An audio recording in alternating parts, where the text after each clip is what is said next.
I think we're actually fucking cursed because right as I was about to start the stream, my phone rang announcing that the stream was starting as I was starting it.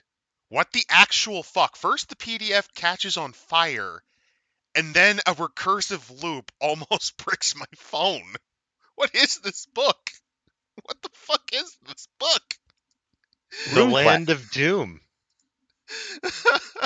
Doraster, Land of Doom, Land of Mystery, Land of Appeal, place where you do not want to go on vacation. Do not take a holiday to Doraster.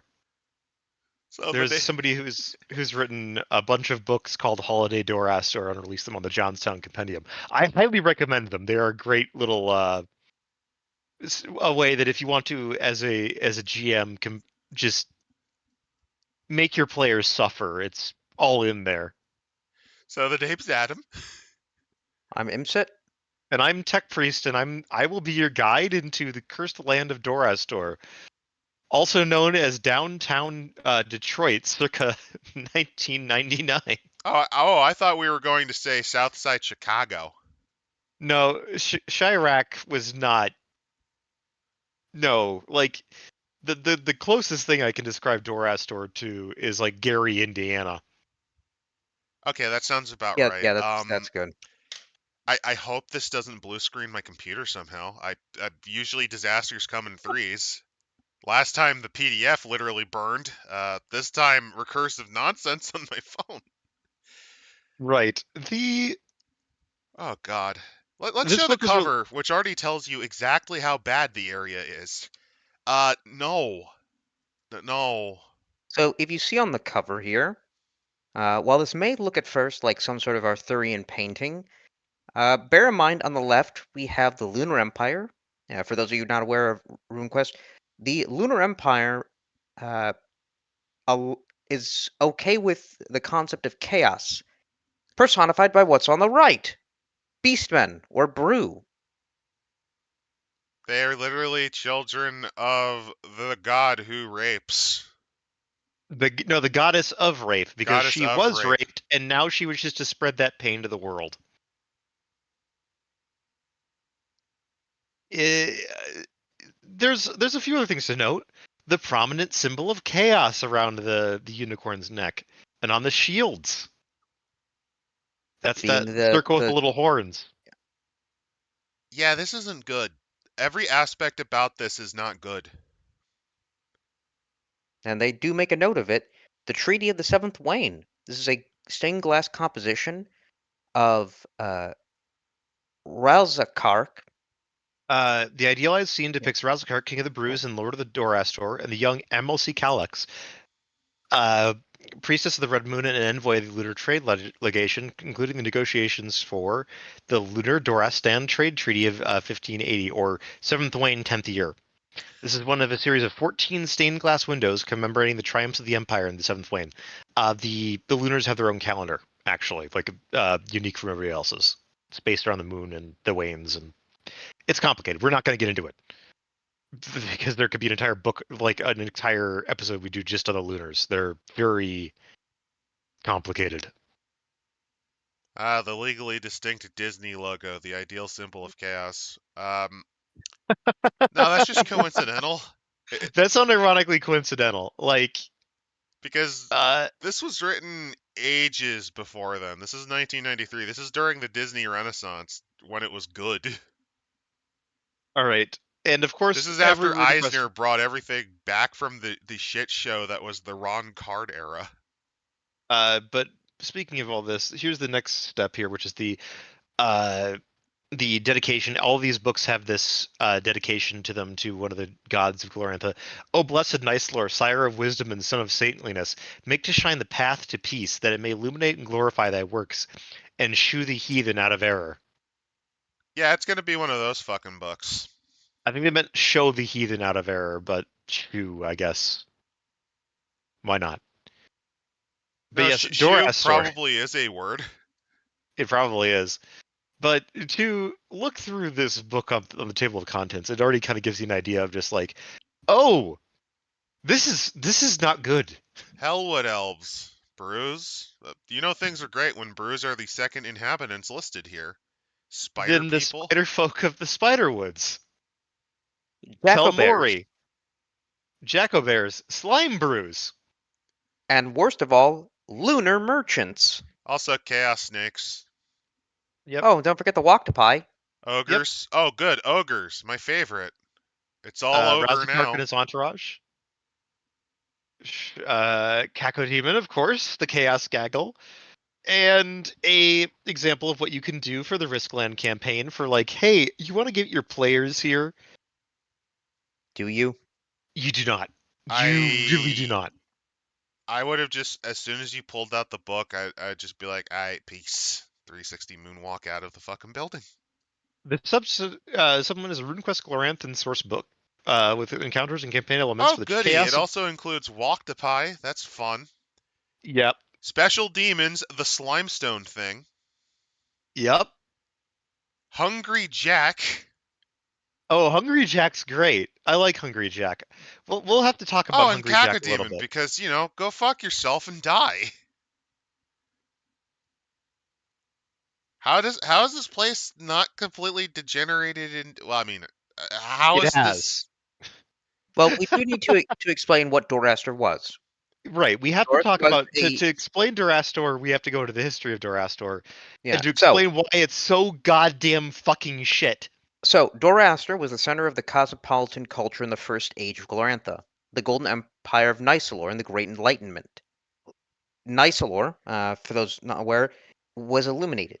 Normally, most societies hate the concept of chaos. Chaos is inherently anathema to the world. It is not of it. It's a little more complex than that. So, illumination is in a similar way to Buddhist enlightenment in some ways. You essentially see the truth of things, and it allows you to act outside of the hero quests. Essentially, the The world context of the world that works in, you which have is basically achieved one of the Chim. reasons why. Yes, I was about to say, if this reminds you of Chim, good, you're paying attention. Because Kirkbride worked for Chaosium. He wrote RuneQuest books. So Not this one, but essentially, illumination means that you are mentally aware of the cycle, and you're also aware and immune to the wiles of the runes and magic, at least to a degree. This is why you can have a brew that is actually civilized and cultured, because if they're illuminated, they don't have to be chaotic rape monsters. Right. One of the greatest healers of Glorantha is a brew in the Rockwoods who became illuminated, immediately realized that what he was doing was horrible, and decided to devote his life to try to heal the world. And one of the other interesting things about illumination is you come to understand that chaos, while a destructive and ruinous force, is required for change to occur in the world setting to More some like degree, more like chaos allows for new things, however good and bad. And chaos is still the antithesis of reality. because it will rip it It's apart. still, yeah, it's still incredibly dangerous and you don't want to touch it. This is how the Red Moon came about. This is Yep. why she is here. She was not here, and then she is, because chaos was required to form the new. Right. form the But Red Goddess. okay, now a little So bit on that, but the Just to, correct just term to for that, just to Boris, establish the background, but just there yeah. So so then this golden empire of Nicelor was had taken out allowed by Arcat chaos. the Dis- Yeah, but it we'll, allowed we'll chaos we'll to one of cover you live that. We one don't of among. have you to talk. hold Yeah. on. Yeah. We will explain what exactly happened to Durastor. They have a nice section on it, and a nice section on Nice Lore and Gabaji, because it's a very important part of why Dorastor is Dorastor. The basics, though, is that there was a massive clash in the first stage between Arcat and Nicelor. They both considered each other an entity known as Gabaji, also known as the Deceiver. So, once that ended at the end of the first age, Dorastor was a goddamn nuclear wasteland akin to like Fallout.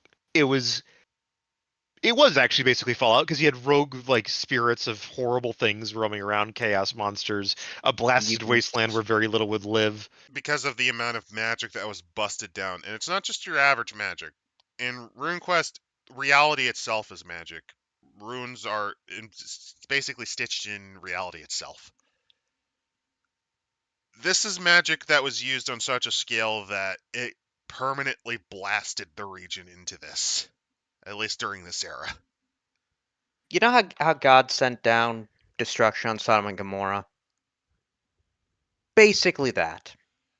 Right, but let's keep going here. So the basics, though, for this book is the idea of the Risklands campaign. Basically, dip your toe in Dorastor.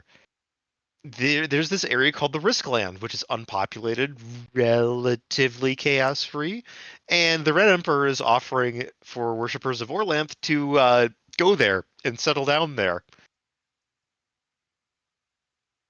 Probably because they're going to die. I'm going to be quite frank. Yeah. This would be like Uh, hey yo, do you want do you want to worship your prescribed god? Go to the machine city.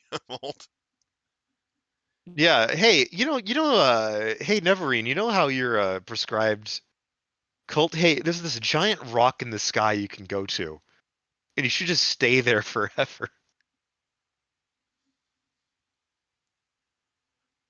Campaign for low to mid-level characters. Oh, they must really hate you. Well, Well, no, we'll get into that in this. this is only the frontier. I When don't. you're in the Then, heart, it's mid to high level. Okay, that's at least a little better. yes, the Risklands is the low level stuff. Then there's the Talistar talk about, and the set of series of future supplements also develop various aspects. I can't 100% say if that's the case. I don't remember. I'd have to look that up, but I'm pretty sure this is a one and done. Avalon Hill was not very good at following up. I think it was a one and done. Just it feels like one. It just feels like they made this up and then never did anything with it again. That said, there's the Talistar papers, which is a handful of information, talk about your Doraster campaign, and of course they talk about the campaign that most people are going to use this for, which is the Chaos Killing Safari. A quick review of encounters reveals why Doraster is such a popular venue for chaos-heading crusaders and fearless hunters and warriors. I Then do Surgeon Imperial's feel warning. warning. Also, Confronting widget your hunts. adventures with such encounters may be a case of game master negligent homicide unless you give them a fair warning of their peril and leave them clear lines of retreat. There are plenty of things here that can wipe an entire party out very quickly. Yeah, RuneQuest is one of those games where you will die like a frog in a blender. It can be. Well, Once no, it's just let's be blunt. You get hit once, you're probably not dead, but you're gonna be fucked. By the way, so far, just out of context for everyone, this map is actually one of the best maps I've actually seen because it's small and it tells me everything I need to know about the regions I'm looking at. it's a little bit off in scale, if I remember correctly. It doesn't matter. To give you an idea, every Glorantha book we've covered or used, the maps they give you are actually really fucking terrible. It's actually hard to figure out where half the shit you're in is. This is the first map I've actually looked at that kind of does an okay job. They're completely wrong though about 10 to 20 days to get to Dorastor. I think it would take a bit longer from Pavis. Probably. Uh, This is the first map that I've actually seen of the setting that I feel is just easy to understand. oh yeah, it's a very nice little map for like, oh, here's a general context of like the area. Uh, the history though is where we get into the fun stuff. So first off, There's Dorastor right there. yes, There it as is. you can see, it's right over there in between Ralios and Peloria. Just a bit north And of the East Wilds. yes, it's a fun place. Fun, very fun. So mythic prehistory, very basics. Goddess of the area is named Dorasta, which is why it's called Doraster. That's generally how the things are named. But in general, the husband god of Doraster got slain along with her children, the Fedici. No idea who killed them, but they had left a lot of ruins behind. And no idea what they are. I just realized this is low-key just the Iliad ruins, if you think about it. No, this is the Uh, Dwemer ruins. Dwemer too, yeah. I don't know, just kind of the aliens Snow elves. feel. Snow I elves. don't know. I don't think so. Falmer? No, not the Falmer, because the Falmer didn't just peace out and disappear. The reason I wouldn't go with Dwemer though is they're more machinist. Haunted ruins are more of an Iliad thing. But in any Oh, case, yeah. arcane magics, ancient powers, lost treasures, great stuff to tempt players to go there to die. Yeah. One of Then, Doraster's then sons is named Tobros. Tobros Mountains are where he laid to sleep after he suffered an unhealable poisonous wound, and he is a giant. There's also a myth about the wolf bear, which is when darkness came, Genner died, Earth was cracked open. The wolf bear hibernated as well there, and the wolf bear is supposedly this giant mythical beast that could be woken up and like restore Doraster, which just extra stuff for a GM to throw in. then comes the Dawn Age. The Dawn Age, end of the Great Darkness, a new world awakens. Yep. Then comes the World Council of Friends. So the first Right. records of history from Doraster come from the Grand Council of Life, making an account of the trolls, dwarves, elves, dragonutes, humans, and the gold wheel dancers. Yes, they're all gone now, the Goldwell dancers, but they left behind at least some ruins and some artifacts that you can kind of see around. The interesting bit of the World Council of Friends is that it is really the only time that Glorantha is kind of together. And even then, once they met outside peoples, it sort of fell apart again. Mm.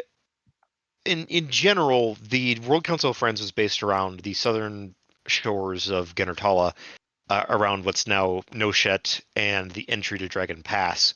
And this is where they went out to start to discover the rest of the world from. Under mostly the old one, who was a Chad, half dwarf, half troll god thing. Kind of great.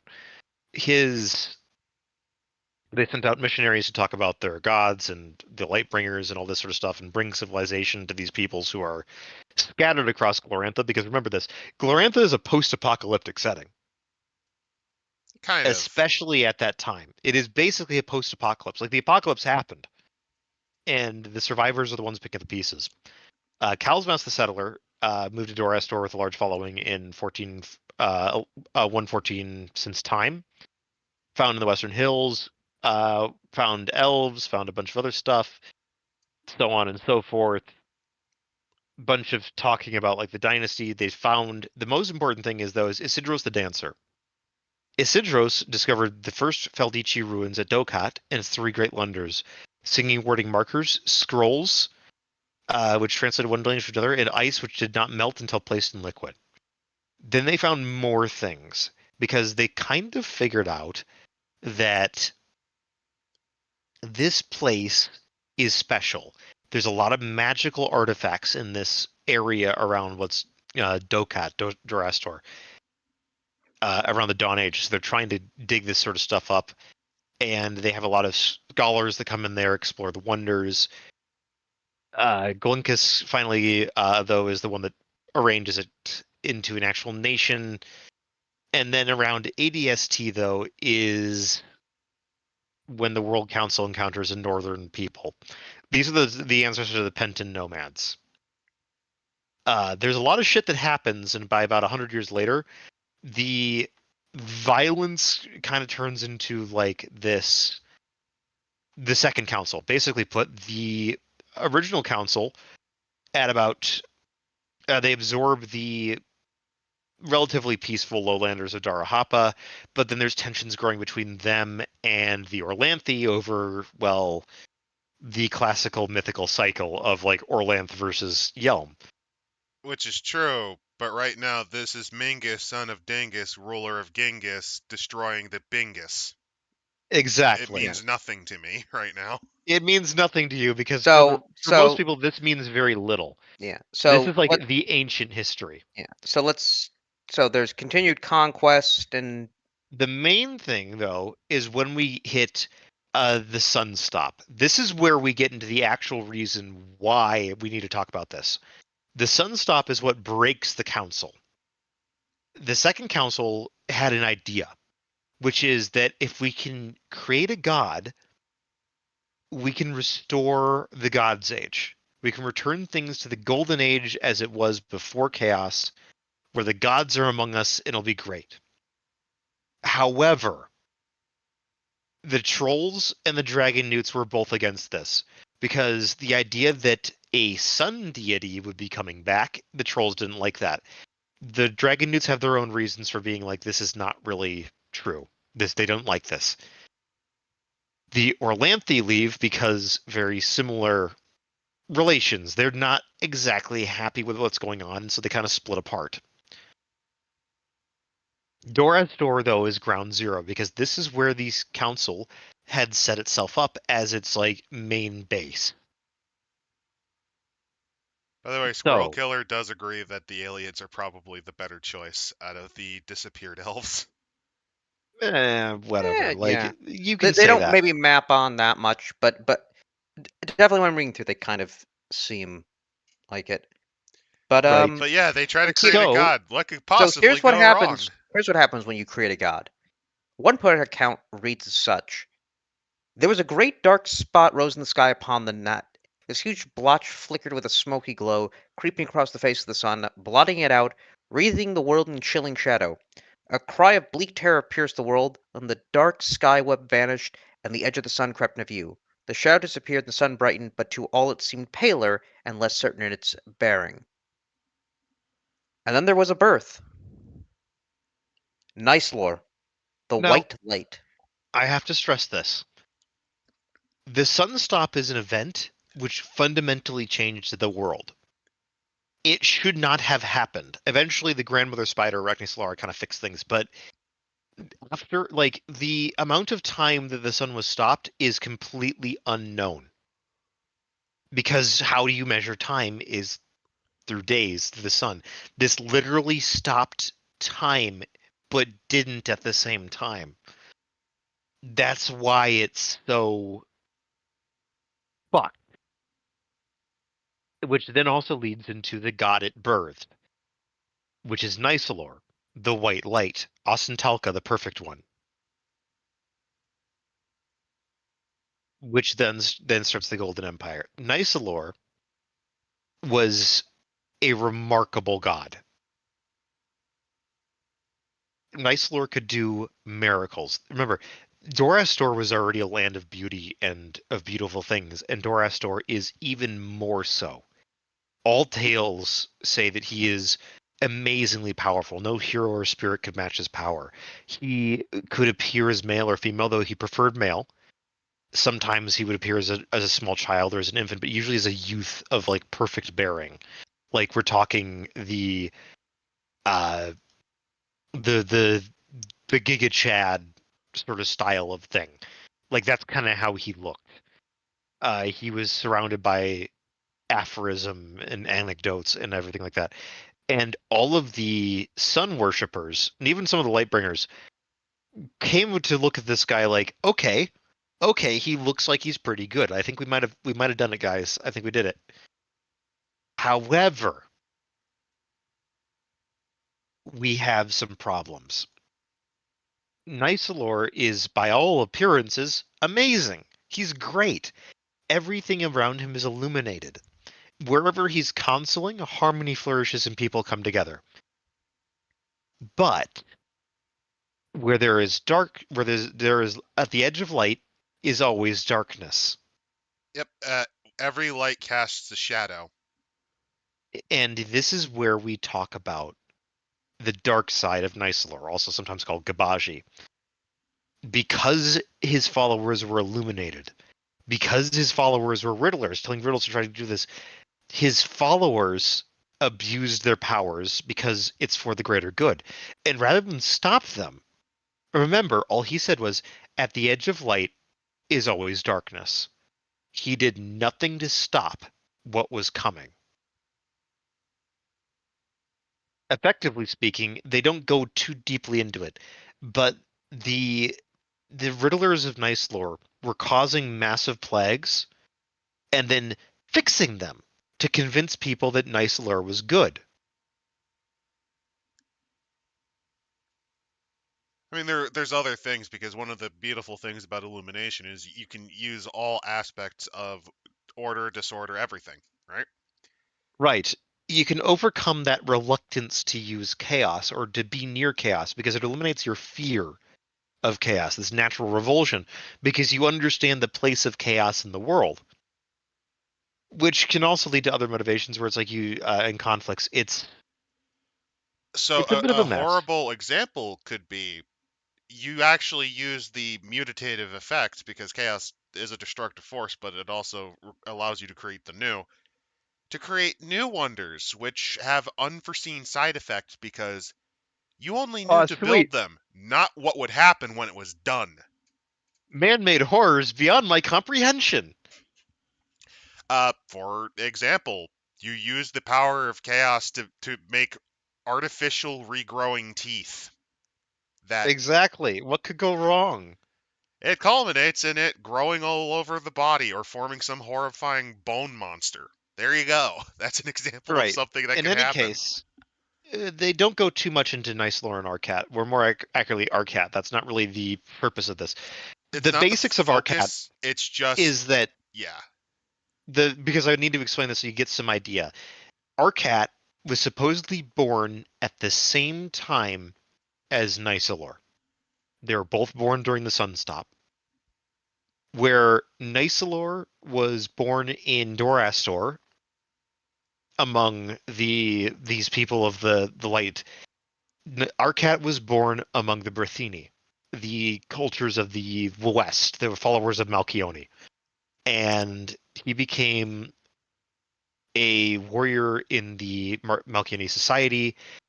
There is evidence he was illuminated as well by elves at a very young age, Which is and he funny was because the supposedly elves play both sides, because one of Niceler's earliest adherents were elves. yes, and the one of the other things that is supposedly said is that he was born as the son of a god.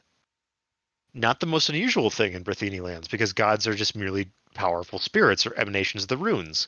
So the thing is that he was also supposedly born with a sword at his side. As in, he came out with a sword? Yes, Humacht son is the term that was given to him. Oh, no.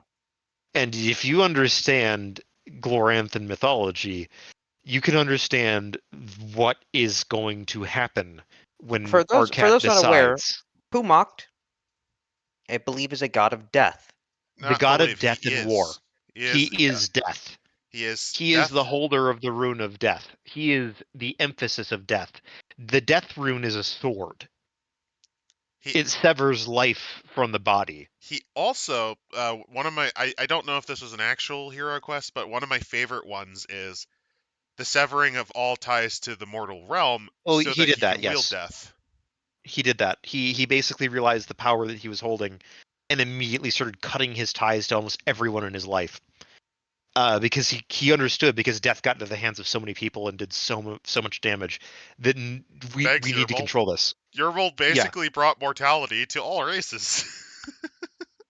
Yep. That was one of Uh, his many gifts.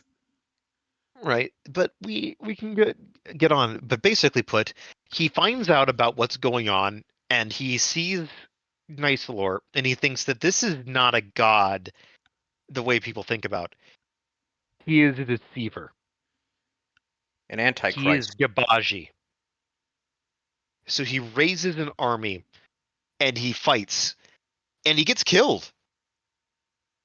Uh, Arcat loses. He comes back, After, though.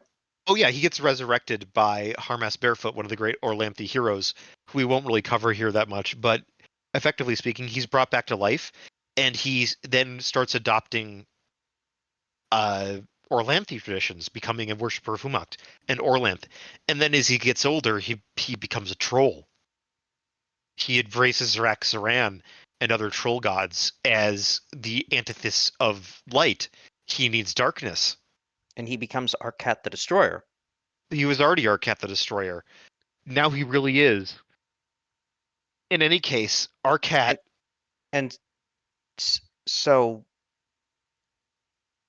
basically, he takes his army full of Orlanthi worshippers, Trolls, trolls, dragon dragon newts, newts.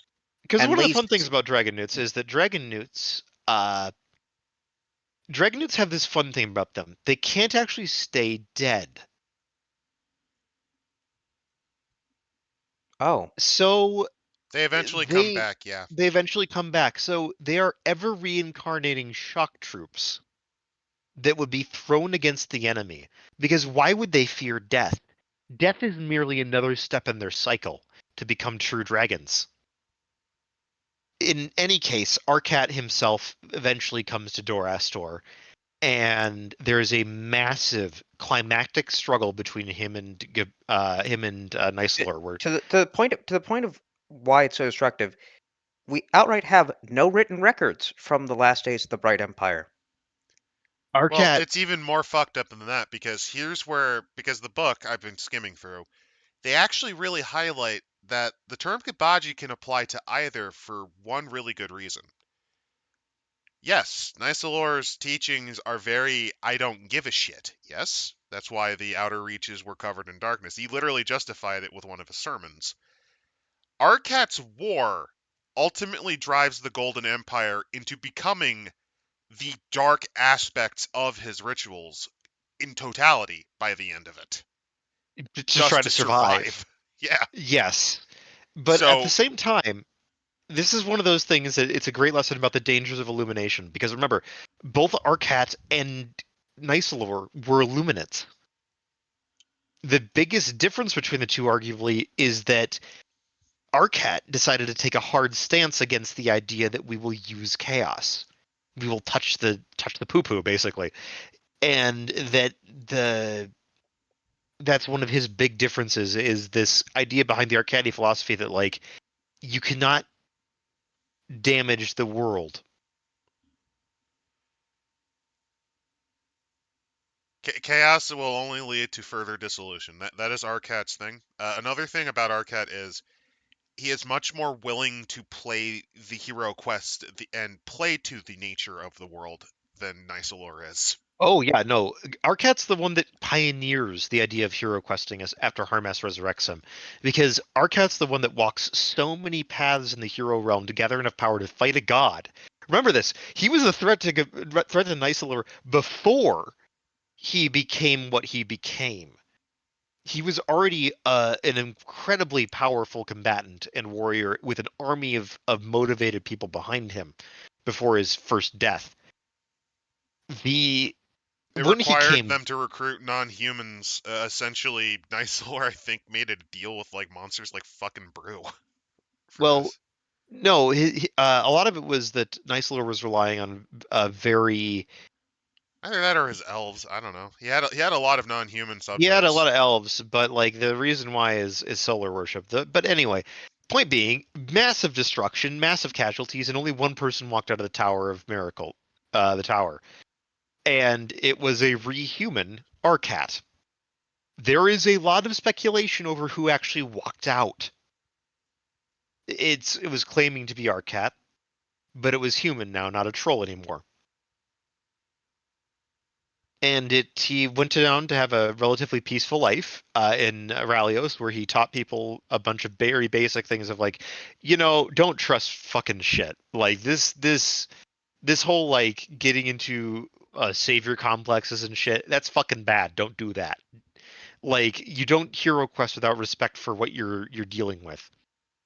The Arcadi philosophy is sort of a mix of the Orlanthi view of the world, along with a lot of like Malchione ideas of structures, the runes, and all that. Fascinating stuff if you're an Speaking of anthropologist. fascinating, don't forget that after the thing claiming to be Arcat, it could have been Arcat, could actually be Nicelor. We don't know. After it came out, He he never just looked back. oh no, no, it's even worse. The Curse of Cleansing. Oh yes. So Arcat basically put As a this troll Moonbird described at the time, Gabaji. a troll personally wrote this down.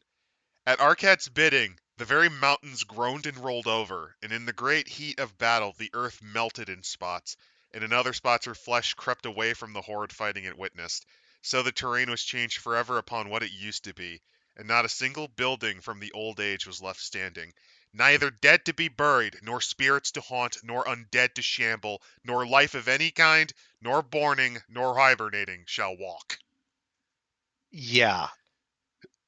Nice. He went fucking scorched earth. The only survivors are the Aldrayami. And how they did it, they're not telling. In Rallios, he kind of talks about that. Eventually, though, the Godlearns come in, and one scholar it talks about maybe the key to the power that Arquette had was below Nice Lore.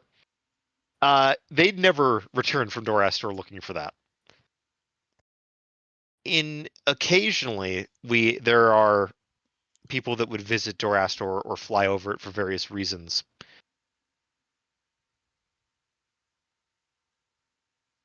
There is It took this 500 years before people could before come there was back. like strange cries in the darkness and this idea of what's happening and infections that are weird. Eventually, the Telmori returned. We'll talk a little bit more about them later. And neighboring Orlanthe lands reported that something got inside, which is, by all accounts, the brew.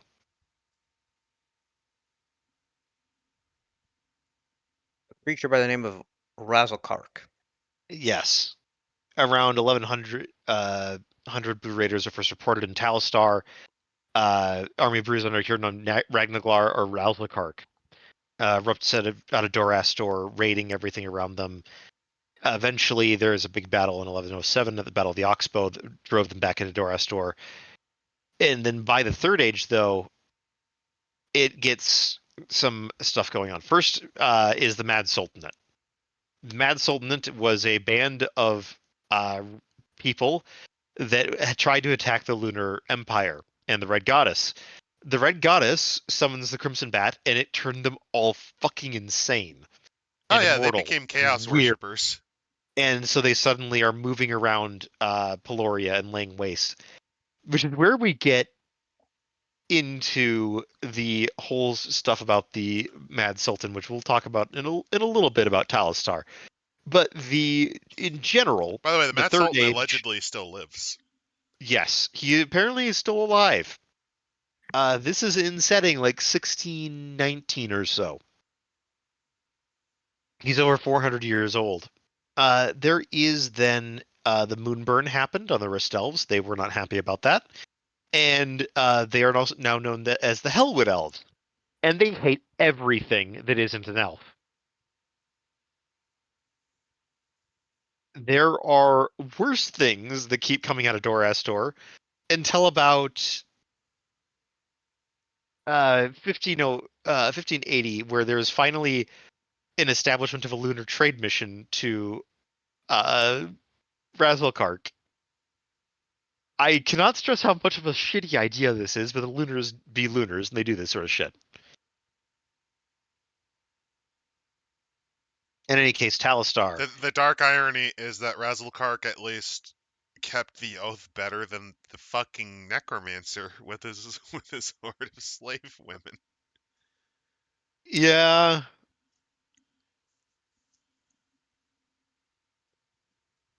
maybe. That's debatable. It's iffy. Then they In talk about any Talistar, which Talistar is the neighboring land, which is where most people, if you're playing in this game, will be from. They were little influenced by Nicelor. They were mostly Orlanthe and living up in the hills and doing all that. And of course, future themes of like talking about some of this stuff where it's like, what is Razelkark doing? What's all that? What about Talistar and the Lunar Empire? Could they be an ally to the Sartorites and other subjected Orlanthe peoples? and last but importantly not least, the wolf bear and the reawakening of Dorastor. Which is very possible, but also at the same time, it could be literally a nothing burger. They even talk about that. It They're will like, be a nothing burger because after this, it's not really brought up again, except very tangentially. in any case, they talk a lot about like the Arcat, and the Talistar became a very strong supporters of them. They basically put, they kind of go on and they go through all this. Arcat's armies eventually lay waste to Doraster, and a lot of in the shadow of that, a lot of Talistar is in turmoil because of all of the destruction of what Nicelor was controlling. Well, I mean, it also like they avoided the worst of it, but when you rework the land, you kind of can't avoid some of the damage. Yeah. Talistar also had a fun idea of joining the Dragon Kill War. We all know how that one ended. The dragons killed everyone. Hence the name. Right. The Lunar Empires then comes around, and Talistar is usually kind of not exactly the biggest fans. The Moonburn became a problem. There's eventually conversion and integration of various hill clans into the Lunar Empire. There is the Nomad Wars in 1373 to 1590, which is when Shing Solaris came over and, well, did horse nomad things and raided the moon. Yes, he flew to the moon and burnt down a palace on the moon to kill the Red Emperor. I He's believe, back though. yeah, I believe he's come back and is being held. No, he's still alive and held at bay. He's still on the moon to this day in a hell. And this is where we get into, in 1453, Shing Solaris's horsemen set upon the chaos-crazed army of the Mad Sultanate. They routed them and sent the whole crazed and raged hallucinating mob reeling into Lacrine, where they dispersed and swarmed over its whole land. They destroyed Urnandale and ate its residents. They killed many good men and women and were finally destroyed only by the Clown Army, made and led by the trickster priest named Jojo the Bobo. He and some friends spent years in preparation, and finally they invited the Mad Sultan and his household to join in a sumptuous dinner and a party aboard some barges. Jojo the Borbo then sent them drifting upriver, followed by the rest of his entourage along the shores. The Mad Sultan and his court went upriver to Doraster, where they were lost to history. It's just such a weird one-off thing. It is, but it's It's perfect. I mean, reminder, Jojo the Bobo there are and his trickster clown. gods. Yes, Jojo the Bobo and his clown army. You gotta imagine, this is a Bronze Age civilization. Well, So just I mean, imagine that is a thing. they're in but just imagine that they're, armies being assembled. You've got like guys on horseback, you've got guys in bronze armor, guys on chariots, and then fucking clowns. There's Well, random ass court gestures and shit. Yeah. Like just doing cartwheels. And that was able to then invite the Sultan, this Mad Sultan, to a dinner sent upriver. On barges, upriver, into Doraster, where they would never be heard from again. It is one of the most impressive feats of magic, and it's in one just throwaway paragraph that if you are not a Glorantha fan, you will have never read or understand. By the way, to mention, the Mad Sultanate, 8 people. Yeah. And he was they were invited by crazy. this sumptuous dinner. So we have no idea What were this they dinner eating? was. What was the meal? Who knows? What's the party? How do they go upriver? Why is he a Bobo? Yeah, what does the Bobo mean? That's actually a great question. Can I actually talk? Yes. I was just going to mention the Bobo's the bike horn that he had. You know, the bronze horn that has the little leather bladder in the back that he squeaks. Honk honk. Yeah. It's an artifact you might find in the Risklands, maybe. That is a horrible idea. I think it could work though. It could. In any case, we've spent a long time just talking about the history here. Oh, but no, there's more because there's Talistarius finally realizing what the Lunar Way results in, which results in a lot of fighting between Talistar and the Lunar Empire. a lot of various kings, and then there's appeasers and traditionalists. And in general, uh, the the Red Emperor is sort of taken over the general area of Talistar. There is some stuff where they talk about how like the old regalia is still out there, which means that there's two kind of kings in Talistar, which could be a very interesting sort of thing. It vaguely reminds me of Tarsh. Harsh is very similar in many ways. This is an example of one of those borderlands of Orlanthi peoples being colonized by the Lunar Empire. And of course, in the next page, we have Nice Lore holding, of course, a small family in his hands, and then also the talks about the birth of the god. And talks about that time itself got changed by the sunstop. It was shortened. Potentially.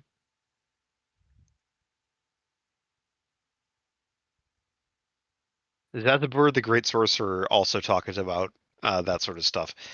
In any case, the future history, to sum it up, there is the Riskland campaign is between 1617 and 1621, and then the Great Chaos conflicts of 1623 to 25, also known as Hallgrim's War. It's a bloodbath. It's covered in some other supplements, namely Cults of Terror.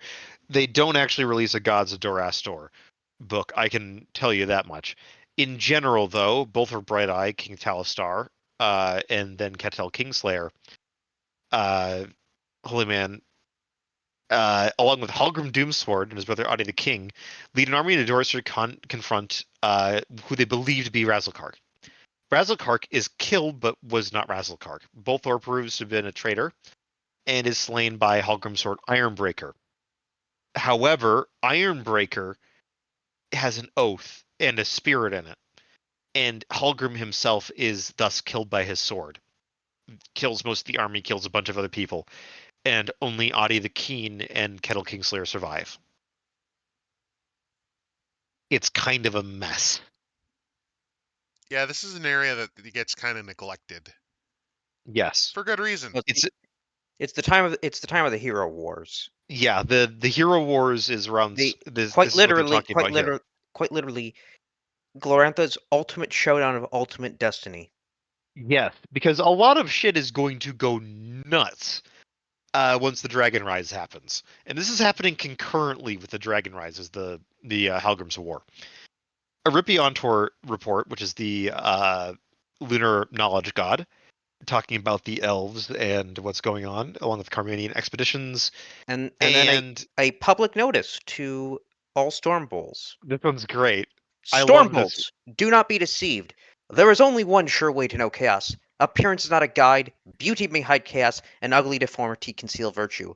Only the divine sense of the Storm Bull can reveal the true nature of chaos. The Orlanthi claim that illumination hides chaos, even from the bull. This insults all Aurochs worshippers and bids them doubt the bull and his inspired senses. Through illumination, a tainted being can be cured of the chaos taint. The bull senses truth.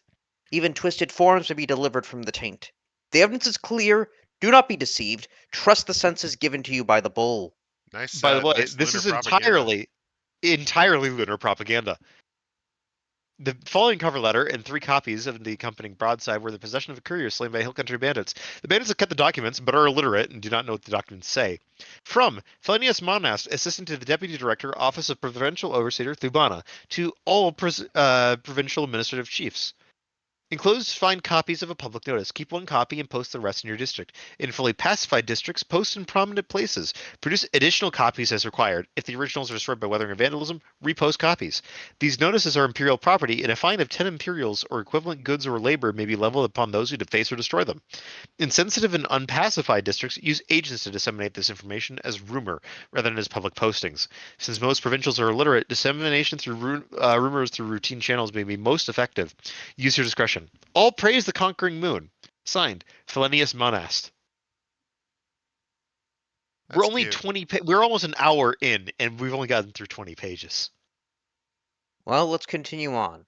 We did talk already about kind of the Hellwood elves and the Poison Thorn elves. Yes and no. I do think that at least a very quick look through should at least be something to. Hellwood, homicidal, predatory. They're all They brown. hate They're all humanity. brown Eldraami. Yeah. Poison Thorn are Basically put, xenophobic. the Hellwood elves are worshipping a chaos god. Yep. Crawljack. They eat people, which if you understand, elves do not do that. Well, I guess we found where the Bosmer got their idea from. The poison thorn elves, on the other hand, are literally like, you know what? Fuck you. Fuck everyone. No one gets to come in and walk out alive. The only exceptions are Razzlekark, because Razzlekark is Razzlekark. He's a goddamn hero. And basically they've made an agreement with a chaotic being.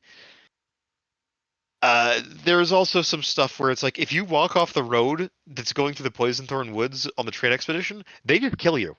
There's no appeal, nothing like that. The elves just will fucking kill you. Oh, I see where they got the Sylvaneth from. Yes. Brews. Now let's get into brews. The brews of Doraster are a little bit different than they are found elsewhere. They reproduce by impregnating any species of animal and occasionally plants and minerals. Yes, They So that can can yes, fuck happen. rocks. They they will can fuck fuck a rocks. rock, which will then produce offspring recognizable by features of the host animal. Oh my, they're the alien. They're the xenomorph. In many ways. They carry disease, worship the vilest chaos gods, and so are only the most cruel, powerful, and appalling monsters. Well, no, they got that wrong. They don't worship the chaos gods. In fact, they kind of view chaos worship as not exactly good. You're just supposed to worship chaos and its and this is the brew, not the beastmen. Yeah. Reminder that Games Workshop got the Ripped off. Beastmen. Yeah, they ripped off the brew completely. Not Well, just they have the ripped off. They models. made the molds for the brews for the original tabletop game before they lost the licensing, and then rather than actually just throw away the molds, they just said fuck it and threw it into their newly created sort of RPG, sort of tabletop game, because why lose the assets when you have them? In any case, the brews in Duress are numerous, fecund, and much like feral brews elsewhere, except that they thrive here. Because Wild Doraster's a variations. shithole. Yes, it's so fucking awful. They love it. Feral brews are more cunning than wolves and far more ferocious. Their hunger and lust drive them. Usually small and weak and often grotesquely awkward, they display the results of generations of indiscriminate breeding. As with all pack animals, the strongest and most cunning are the leaders. They usually do not know magic, for no one will teach it to them. Their only hope into life is to find enough living creatures to eat to get strong enough to reproduce, and then go find a suitable artifice, or to somehow join one of the tribal gangs or Razzlekark's own household. They're probably not going to do either. They're probably going to be killed and eaten by other brew. Wild brew tribes. Many independent wild tribes, some well established, exist in Doraster, mostly in the east. They are better organized than most ferals, with a rudimentary chain of command and actual society. Holy fuck, that's kind of dangerous. And they have a few leaders, most well known of which are Hack, who was once a gladiator in the Lunar Empire. There's also the two heads, reputedly a single family, all look alike and cooperate. Both heads are always a variation of deer. And Vodastor, the Replicator. This terrible thing is impossible to kill, and can only be disabled through dismemberment. When the dismembered parts are reunited, the creature reforms, then regathers his loyal brews for renewed raids. That's a terrifying enemy. To bring up what Squirrel or not what Not Nita said, what kind of crack were they smoking to make this? Ayahuasca for the spirit journey. Greg Stafford was a genuine interest in anthropology. He had a lot of stuff going on. Also indulged in recreational drugs. I think he might have Might have. dabbled. No, I think he might have dabbled at least in some. I There's don't also know Sandy if he hit the Peterson. hallucinogens, but I do know he was a shaman, as mentioned. Yes, he was a practicing shaman. And also Sandy Peterson was involved with this. The guy that wrote Call of Cthulhu. That would help. Yeah, this explains a lot. Yeah. So Razalkark is a bit different. Razalkark's tribes are civilized, by which we mean that they build shelters and limit themselves to territories. They sort of mimic Orlanthe society with like tribal chieftain loyalty and gifts and security. The tribes come together about once a year, and Razalkark will preside over it. They'll do various things, public works, all that kind of a wild thing. Razalkark has his own personal brew army and retainers, and there's some sample ideas for NPCs. A brew custom is that they will whenever they sound their collar horns, it settles the next day will be competition for any candidates who wish to join the bands. Contests include killing things, making obeisance and flattery, impregnating things, displaying magical potential, since most wild brews have no magic because spirits are like, nah, fuck that shit. Expressing chaos features and solving riddles and problems. The lieutenants sometimes even sound these contests when they're among Razalkark's loyal brew tribes, even though it always infuriates the brew's chieftains to lose their best followers. But such is the attraction of Razalkark's service that brews often risk their own mentors' wrath to enter the contests. So that's pretty goddamn scary. Civilized brew that are Oh, do you want to know what's even scarier? giant spiders. Well, no, no, Giant no, no. But Spider-Man. before that, just bring something up. Solving riddles. Yeah. Literally illumination. Yes. Is They are Razalkark... illuminating. He is spreading illumination. Well, no, is Razalkark a new Gabaji? No, No. here's one of the weird concepts for Razalkark. He is Nicelor reborn. No, he is not. I could've sworn that can was a state that weird very one. clearly. No, he is not. Okay, I thought that was a weird we know about what happened to Nicelor. The Lunars are very clear about this. The Red Goddess met him in the underworld and tamed him. She buck broke him basically. Okay. And thus his illumination became hers, and the various parts of him Wait, I were. just want to clarify. What exactly do they mean by that? Because when you mean buck breaking, it could. This is Glorantha. It could literally be that. She literally absorbed his knowledge. She kind of. Let me get the book out because it is. I wouldn't be surprised if she spiritually ate him. Kind of. Basically, she kind of just overwhelmed him, and like the very basics is she meets him and he's being, oh, you don't understand the world. I am Nicelor, the great and powerful. You know, I'm the god of all this sort of stuff. And then the Red Goddess, when she meets him, if I remember correctly, let's see, right, she bound him. She traveled to a place where one can enter but never exit. She found two beings, both shackled, the god of truth and the other the god of lies. Thus, Gabaji was bound and changed. In general, there's a book about the lunar cults, and they kind of stress a little bit. They talk a little bit more about Nicelor / Gabaji. Okay. But in general, the red goddess found the Nicelor and engaged him, defeated him, and liberated him, and was illuminated in that, and basically put, thus Nicelor is a god in the Lunar Empire, though you wouldn't directly see him being worshipped.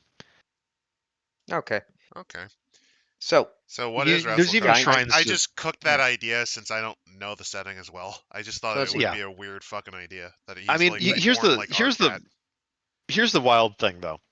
In a lot of shrines to certain light deities, like temples, especially in Peloria, you can still find shrines to Nicelor.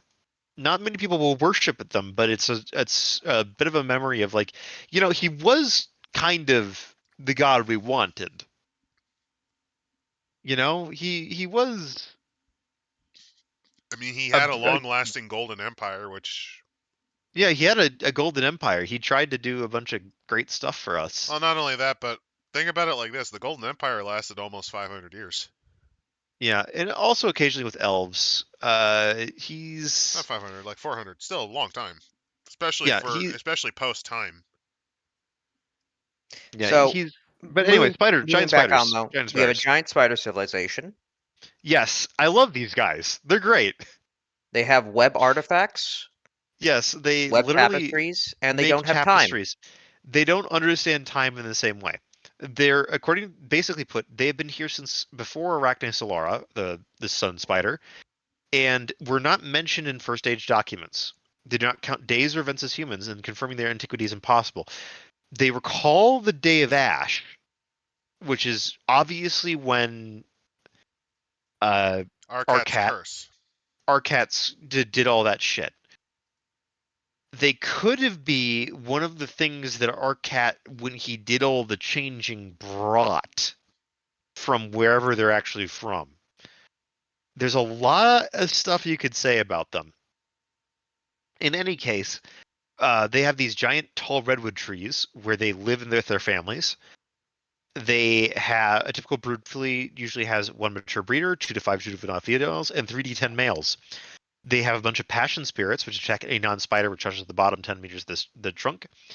And usually these are fear or pain spirits, but madness and other spirits are often there as well. There's warding stuff. Males are often hunting. And then there's these giant spirit woods, which are like these giant trees which establish the clans. They have their cult to Arachne Solara, which is really cool. I like that a lot. Also, somewhat to Arenia, one of the troll goddesses. So The great ancient mother basically, cult. Her overall, we name's in have sense is untranslatable, but would bear associations like the great ancient mother. Oh yeah, by the way, they don't speak. They use chemicals as their language. Yes, they're great. I love these guys. They're the sort of wild shit you want in Glorantha. Of like, it's a non-human species that Is absolutely alien on interpretations. It's similar to Dragonutes in a way, but more alien. right, and they're only in this one area. And the next thing that they talk about is like their communication with them. They don't really recognize territory in the same way that people do. Uh, and the females do not account the male hunters as much more than domesticated animals and take no offense if humans kill them. By the way, here's another interesting aspect. They need the trees to survive. Without the red and silver woods, they die. Right. It's really interesting. Yeah, they're great. They talk about the their contact with uh, the Telmori, which right. The let's Telmori will bring up warn the friendly humans that yeah. entering Spider was a certain death, and truthfully swear that they would never go there in manner with form. A lot of it is that they by their dealings with the Telmori and all this is that in general the spider folk do not like people because people are eating at the forest, and that's bad. They talk about PC encounters with them, and then we get to the Telmori. I like the Telmori. The They're Telmori, werewolves. yes. So there's two kinds of Telmori, but we'll mostly talk about the ones you're going to see in most sections of Glorantha are the cursed Telmori. Now, you got to remember this. Nisolor has a lot of things that he did which are kind of interesting. First off, the Hunshin are animal people. Not like furries. No, no, no. These are like, you know how like there's that old native guy that'll be like, my grandfather was a wolf spirit. You know, both metaphysically or metaphorically. Yeah, in The Glorantha, that's literal. this in Glorantha, that's literal. That these are people descended from people who took on the shape of animals, or animals that took the shape of people. Oh no, In it's general, Werewolf the Apocalypse. oh no, but no, Oh no, in changing general, breeds. Watch out for the cats. in fucking let me talk, you fucks. So Nisolor, in return for helping them, gave them a gift on Wild Day, which happens to be after the Red Goddess rose in most of Dragon Pass, the day of the full moon. Hey. Hey, yeah. The Telmori use their magic to look like their ancestral spirits, their beast forms, their wolf forms. Nisolor gave them a day where they could just change.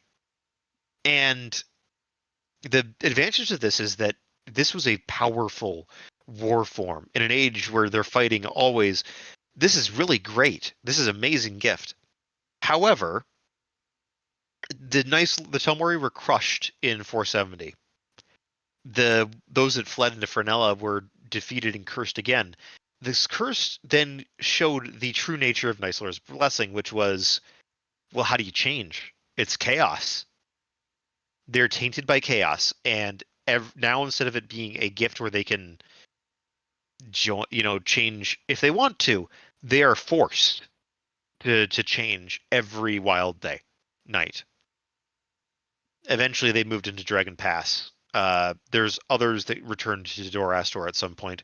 There are those that are not cursed, and those ones are the pure ones. They really did not fare very well. They survived mostly in Rallios, and they kind of stay out of the way of people.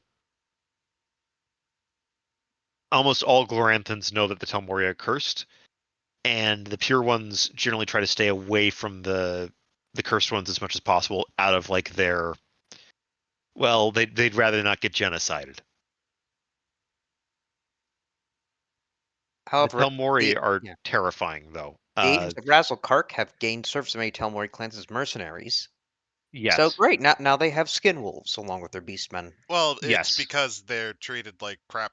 Also, funnily enough, the computer game King of Dragon Pass references them. You run yes, into they them. do. They're in there. You run into them, and it's also a reference to the fact that of all people, Sartar, the founder of Sartar, made a deal with the Telmori that made them one of the tribes of Sartar. Which a lot of tensions there, but they did become part of the kingdom and formed an honor guard for the princes of Sartar. They might be genocided in the coming timeline, at least for Sartar, but it's equally likely that a group of them survives and keeps going. So if you want to play a Telmori in your modern RuneQuest games, that's a great excuse to play one. No,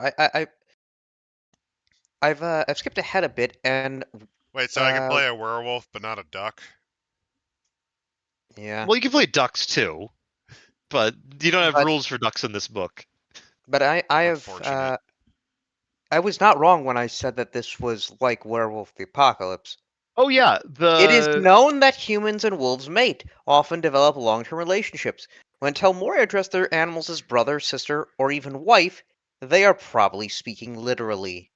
they've backed off on that in the more modern lore. The more modern lore is it's more like they are literally family. These are the people you live with. Like they are literally the same species considered like in all matters but physical. I am a wolf. The Hunshin are very interesting as a culture. They're also very primitive because, well, if you become an animal once a week, it's kind of a Kind of leaves the bitch. problem. It's kind of a bitch to keep things together. Well, it's also they would usually just move around, That too. and well, they live in a pack structure. So I would move on then to the important locations. Oh, here's where we get into the fun stuff. So we talk Uh, about the lunar trade route and how the trade caravans go. right. Humans in Dorastor. The lunar trade route is basically this caravan that goes in sea season to basically through all the way to the sections in Peloria, and it don't do this. It They is do a have to. stupid They do have. idea. Yeah. Well, they do have to pay a toll. One magic item per person. That's Razzlekart's toll. Right. They follow an ancient route and road. It's relatively passable for the wagons. It's just that don't go out in the forest. You'll die. There's other monsters along the way. Well, the brews sort of kind of clear the way. It's you probably don't want to do that. They get to go to Rallios, which is sort of their general stop. And there's some small posts as well. There is in fact an inn inside of the Poisonthorn Woods with the elves. Don't I don't know why you'd want to go there, because the lodging costs 100 lunars a night, 200 for a private room. Probably Meals because are there are, meals are included in the price.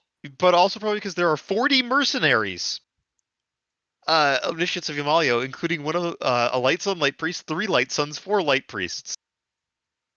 That's a lot of fucking heavily armed men. Oh, you're Right in the there. middle of the poison woods. Right. Well, you're in the middle of Doraster. That's probably why it's so fucking expensive. Yeah, I mean, think Where, about it where, like this. and Where I'm else gonna are be you out. gonna go? Yeah, where else can you sleep at night? Yeah, sleep in the woods. Elves kill you. Sleep on the road. Other things kill you. Also, then Fort Wrath. Visitors to Fort Wrath, including travelers, merchants, and the annual trade expedition, are met by brew patrols and escorted to Trade Town, a palisaded fort to the northwest foot of the Demon Plateau. That's a fun name. Actually, not actually a Fort Wrath is that complex. The real one is a massive underground complex of maze cart tunnels, which has been decorated to suit Razkark's taste and status as Emperor of Dorastor. He's upgraded No, from actually, king. I do like this with the rules. Do not go Yeah, past the ghost there's a ghost skeleton. skeleton. Each must give a magic item to Manslime to slay at Fort Wrath or go through the pass. No trading to Manslime, Razzakark, or Shrike. Punishment for disobedience to expected behavior. Presentation to Razzakark at tea time or dinner. Yeah. In general, there are rooms you do not want to meet Razzakark if possible. You could meet with Manslime, though, one of Razzakark's lieutenants. Yes, Manslime will takes a single chair and expects visitors to stand respectfully before him. And they, as long as they don't offend him, it's okay. For the Uh, denser humorless, Manslime explains that punishment for disobedience is being served as tea time, or a dinner course to Razzakark. Basically, you were going to be killed and eaten. If you're really unlucky and you're trying to make a big trade deal, you might also have to deal with Razzlekark anyway. Right. I do like this with Manslime's weapon. So it does 2d8 damage only if it hits the leg. Yes, which is really funny. But here's the giant Also, his skeleton. attack parry is over 200%. Oh, so he's just hitting you. He will fucking murder you. As said before, these are Rune Lord level people. Oh, yeah. Strength 28. Size 21. Yes, he is. Big boy. He is. Don't fuck with him. I mean, he's got 16 armor on his legs. Don't forget the skeleton, which requires 12 points dispel magics to just go away for a single round. Or Should anyone try to 6 pass point the dismiss. skeleton, it asks him, what is the sacred word? In lugubrious and spectral tones. That is the first time I've ever heard that word. Lugubrious in the spectral tones. Should the answer be anything but Rasharan, it says, "Thou liest. Do not pass." And then if you pass anyway, it activates the trap below. The crushing The walls. trap. No, it's better than the crushing walls. When Scum attempts to pass the skeleton without passing its test, twin walls of flame appear, Oh, the one twin at each side crushing of the chamber. firewalls. They then keep moving together towards the center. Anyone who walks through the walls of flame takes 3d6 damage on each of 2 rounds. Armor protects them for the first round. If someone leaps through, they only spend 1 round at the heap, but a failed jump causes them to fall down and fry in the flames until they can stand up, and then leave, which takes an extra 2. Get fucked, basically. Our cat's last tower. Since Arcat could not take the castle, he built this fortification to guard the pass during the campaign against Dorastor. Usually this is part of the Imperial Army of, the Lunar Empire. It's a frontier posting attracts only disgraced military men and fervent chaos fighters. The head of the guard, called the Keeper of the Gate, answers to the chief Eteries priest and head of the trade mission. Discipline and duties are informal under the current keeper, and the guardsmen appear to come and go as they please. The guards are also under orders to refuse to answer any questions about themselves or their duties at the tower. Don't wonder why here. I do Probably like bad. that the gatehouse guarded by Boggett and his tame lion. Boggad is a fanatical worshipper of Yennefer Tarnils, disgraced back in the Lunar Empire. As a special gift from his deity, he never has to sleep. Only when he has faithfully guarded this tower for 3 years may he return. He carries a magical crystal of delicate grass. If any intruders appear to throw as a threat, he immediately strikes the crystal, causing him to emit a magically penetrating charm audible everywhere within a kilometer. All folk at the tower know that this chime means intruders are at the gate.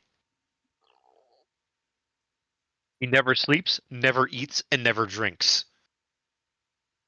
The lion has specialty lamellar iron armor. Yeah,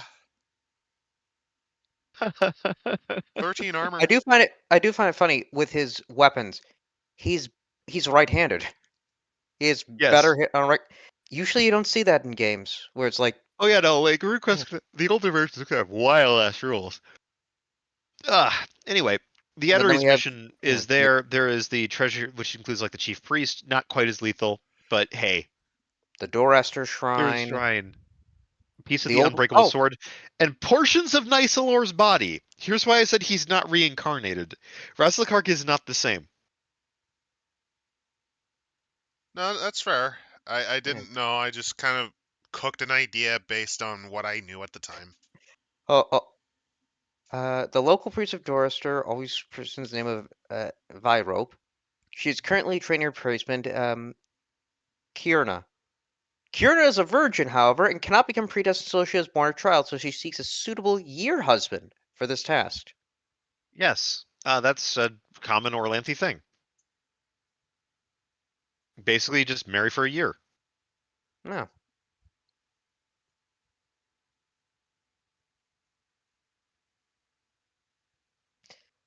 Then there is the old one, who's been here forever, and Yes, he they appears to are be a senile. yeah. He has no other There's name, and yeah, Madman Leo is born one ago, and birthed 4 weeks away, killing his mother by eating his way out. Madman Leo grew to full size very swiftly. When reached his full growth of 7 feet, has always hunted his own meat and always ate it raw, including brews and octopi. no He Woctopi. octopi. He never gets sick, but has always had a runny nose. Who fucking knows? Like as I said, this is some wild ass shit. Are you sure he's not an ogre? He probably is an ogre. We got the Tower of Lead, the Bloodstone Fort, There's a lot. Let's stop Jokan. and talk about this one though. I love this one.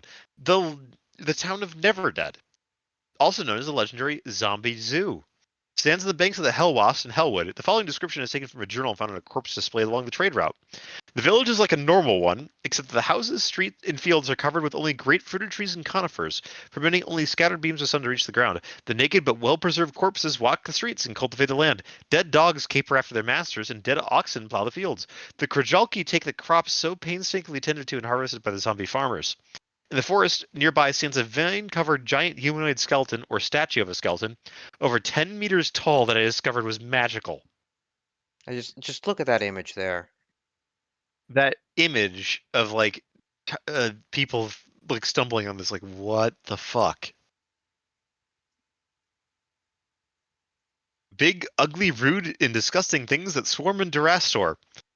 This is the encounter table, Oh and boy. this is why this has a reputation for murdering people, and also why people love it because it's so wild. So basically, here's some hints for improvising chaotic monsters. Just fucking go nuts. Take things out of other books, slam them in. Hunting horrors or shoggoths, sure, why not?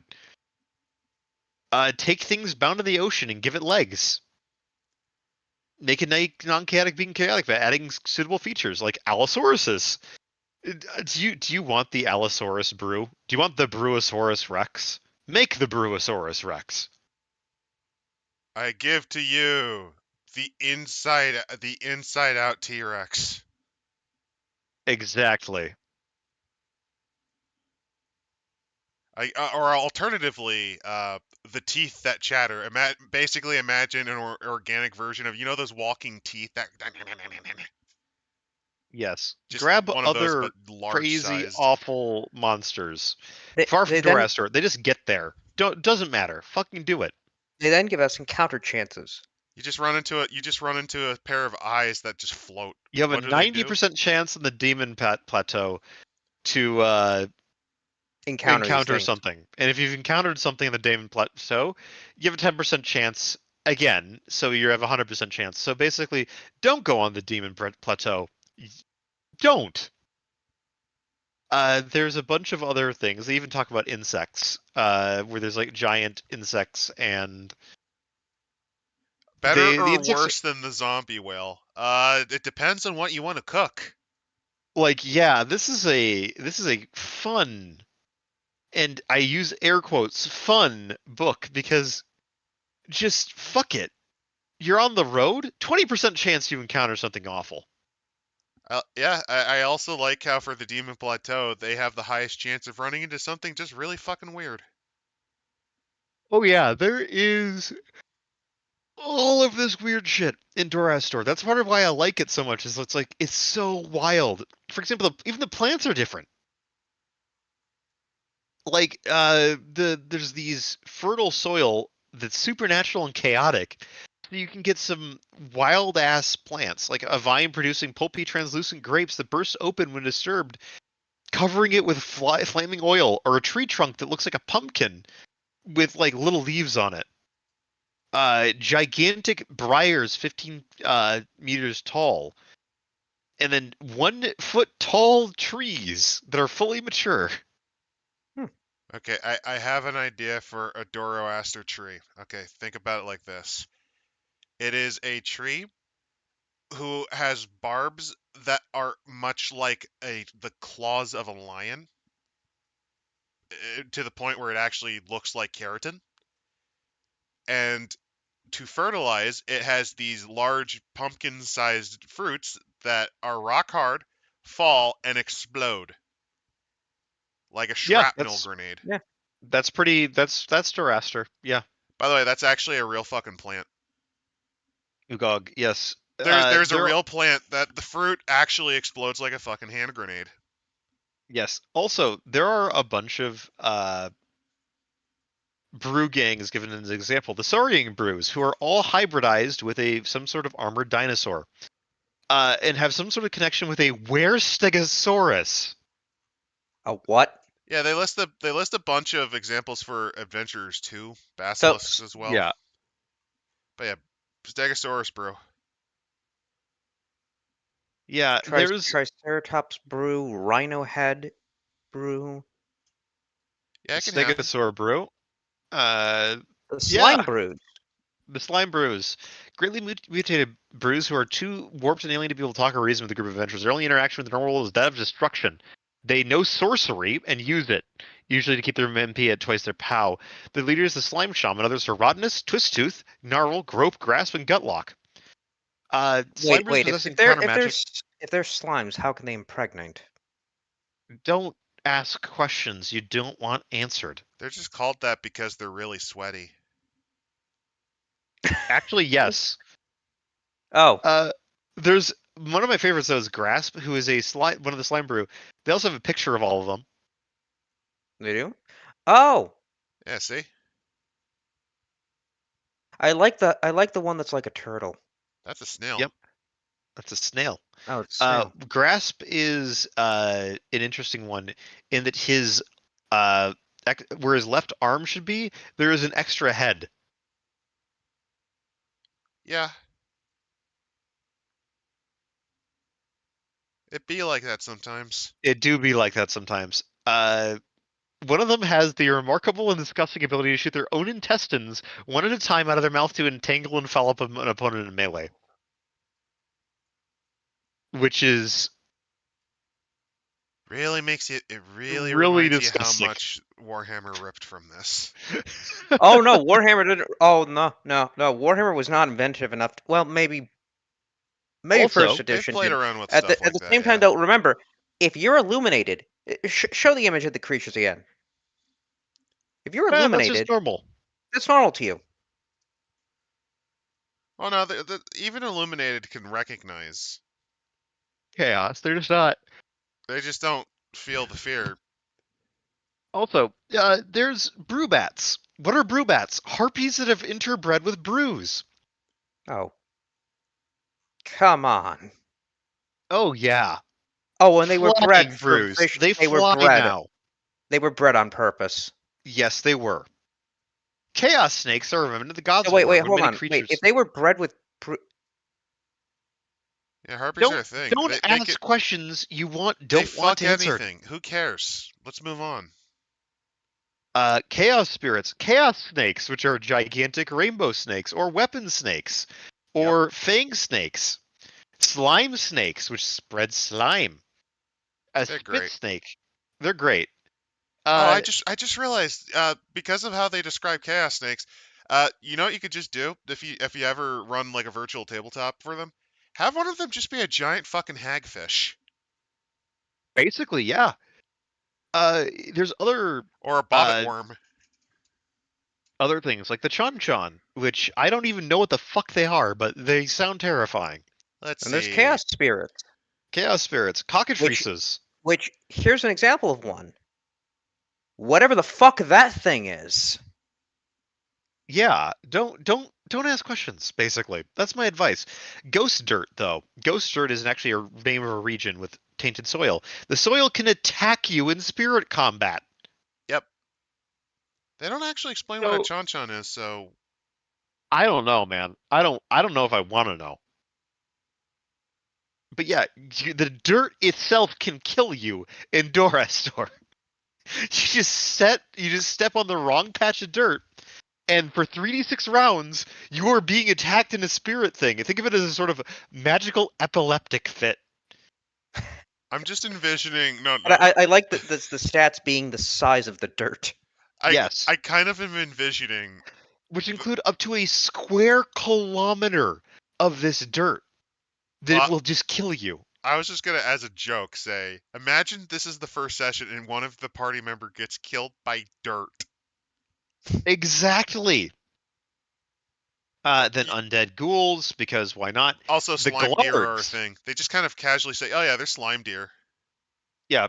Oh, the Glargs, by the way. These large monsters are the offspring of Scath, half of Scanth and Scath. They grow to full size in Don't know only a what few that means. weeks. They'll get to them. They're in special encounters. Glargs are about 10 to 15 feet tall, have 3 stocky legs and a shaggy, knotty, barrel-shaped body, no arms, 4 long, stalk-like necks, topped with grotesque heads full of spiky tusks. Oh, they're kind of like Skilla. Okay.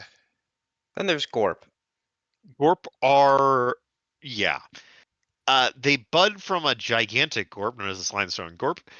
On rare occasions that they leave the city, many bits of it are rubbed off as it passes over the ground, and each one becomes another gorp. Other source of gorp is through magical creation. There's a rune spell for them. And there are exotic gorp, such as Rainbow Gorp, which are like normal gorp, but rainbow in random colors. They periodically change colors, and with it, their chaotic feature.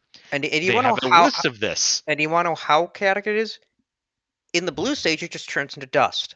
which appears harmless.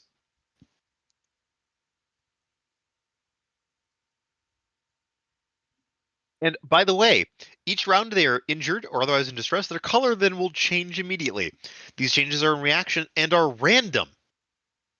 So even if non-damaging magic is used on them, it will also cause them to change color.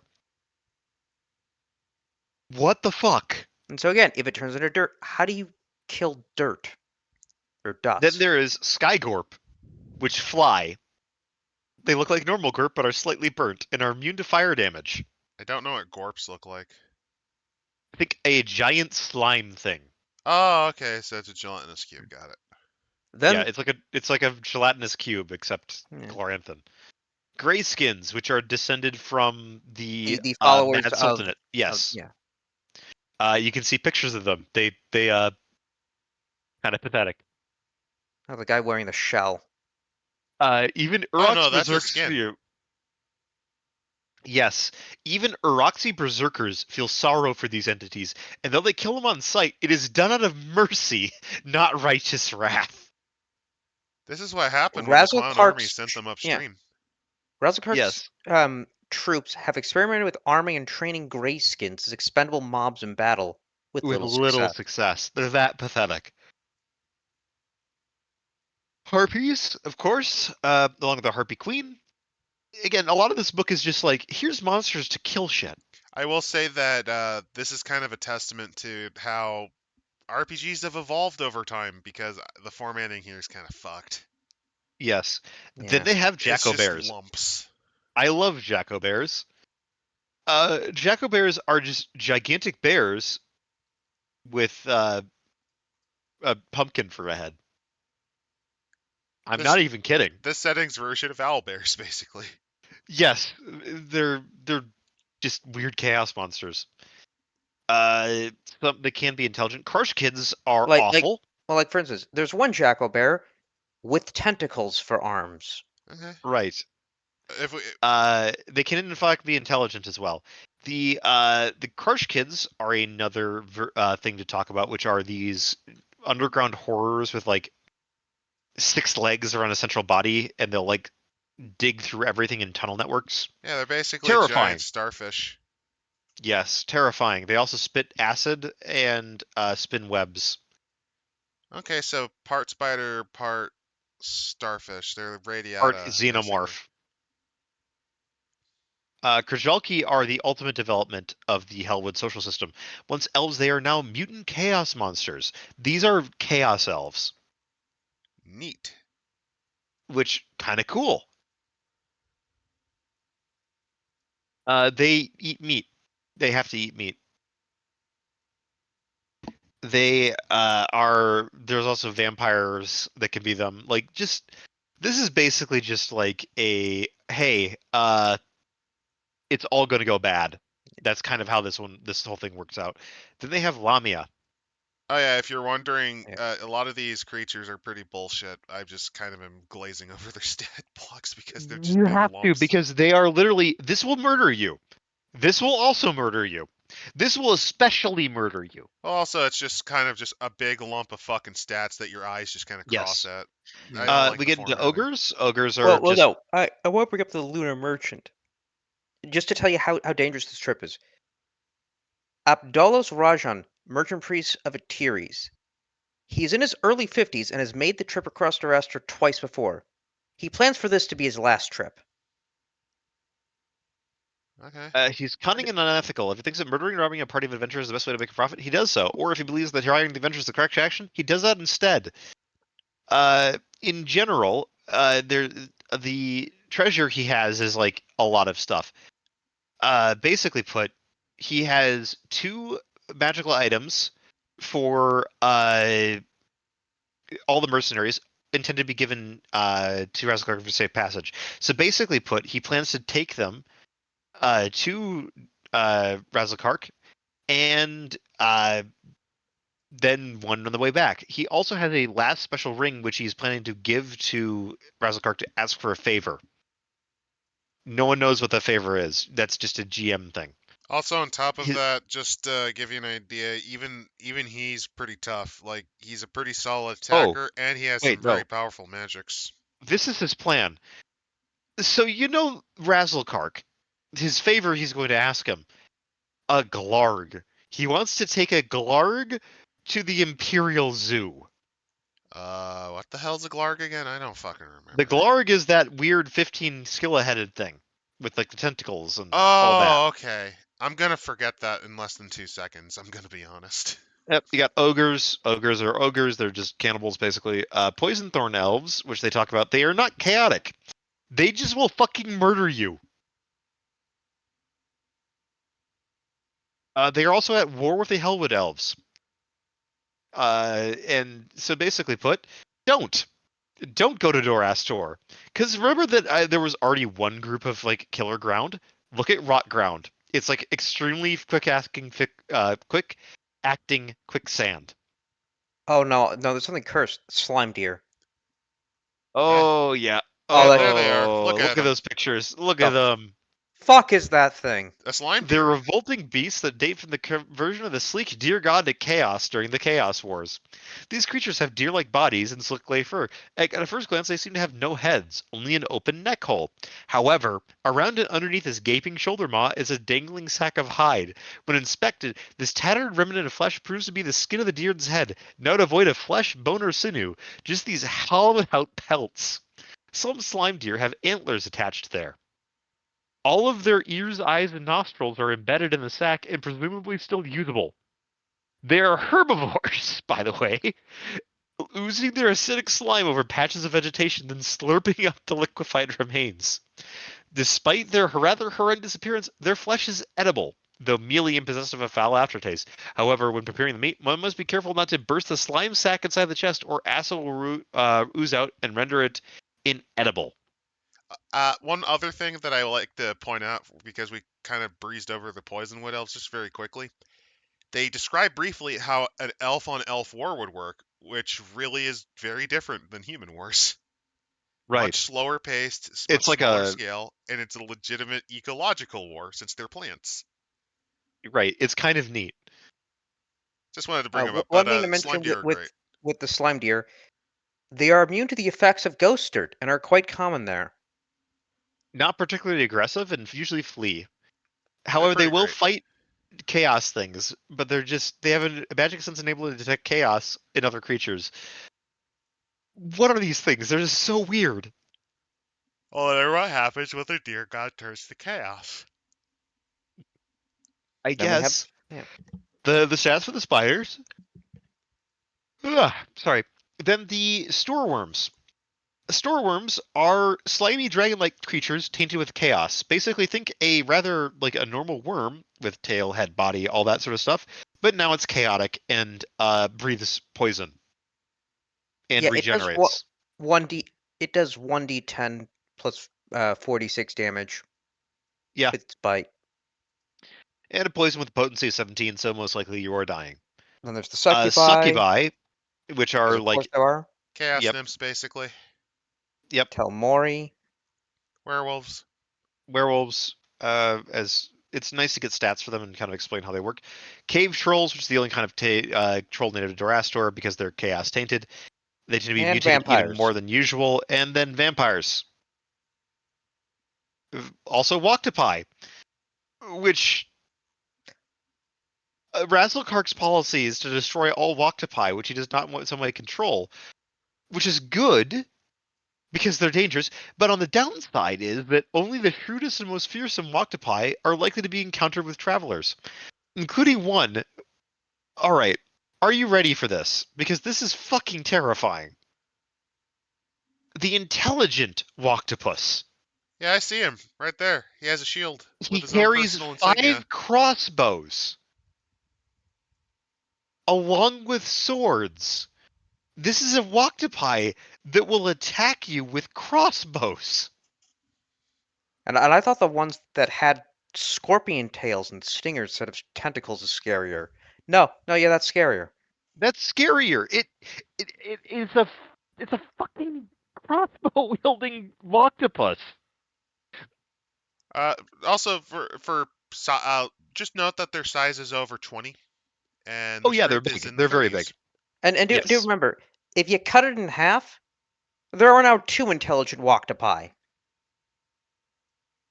Yeah. What could be worse than an intelligent Octopus. Walktopie? Oh, I I don't know! know. Two Two giant giant intelligent Walktopie! Oh, no! Then of course zombies. Lots of zombies. They have Including stats for a lot whales. of zombies. The real fun. Zombie Warhorse. whales. Anyway, the real fun stuff is special encounters. On those, also with other chaos as a result. On this result, select some interesting creature of your own invention. So First fuck one your. is Adul Head Shrink. A brew so Though disgusting that disgusting, Thanatar Temple expelled him. Since the the Thanatar cult is so obnoxious that even other chaos beings shun it, he must be despicable indeed. He shrinks threads heads that allow him to do that. He has a geese from Thanatar requiring him to eat nothing but sentient beings. Uh, Incredibly dangerous. Bad. However, upside he cannot parry. However, he can regenerate, has plus 10 con, appears as a feature of the landscape except when casting a spell, moving, or attacking. 10-point skin is armor, he's 3d10 fire 1d6 times per day with a 3-meter range. Weapons do no damage unless the location is reduced to 0 or less than 1 hit when regeneration then kicks in. yeah, there's one thing I like when Don't they forget describe his heads. the chaos Yep. features. They don't tell you exactly. Like, you have to kind of create up what the mutation is. Yeah. The Ashman is a humanoid in shape, though his skin is cracked and rutted as a dried out mudflat. Always surrounded by a dense cloud of floating ash, blind, with only craters where the eyes once were, with earth sense. He is not very intelligent. Despite this, his motivations are complicated. He kills anyone. He immediately stops fighting, starts to explode the corpse, pulling into little pieces and going through the belongings. I don't even fucking know with this thing. This thing is fucking terrifying. An illuminated shaman brew, or Greyskins, which is a ape-like being. Babool summons the ghost of ancient Doraster to possess bodies of Greyskins, which gladly serve him and have no fear of death.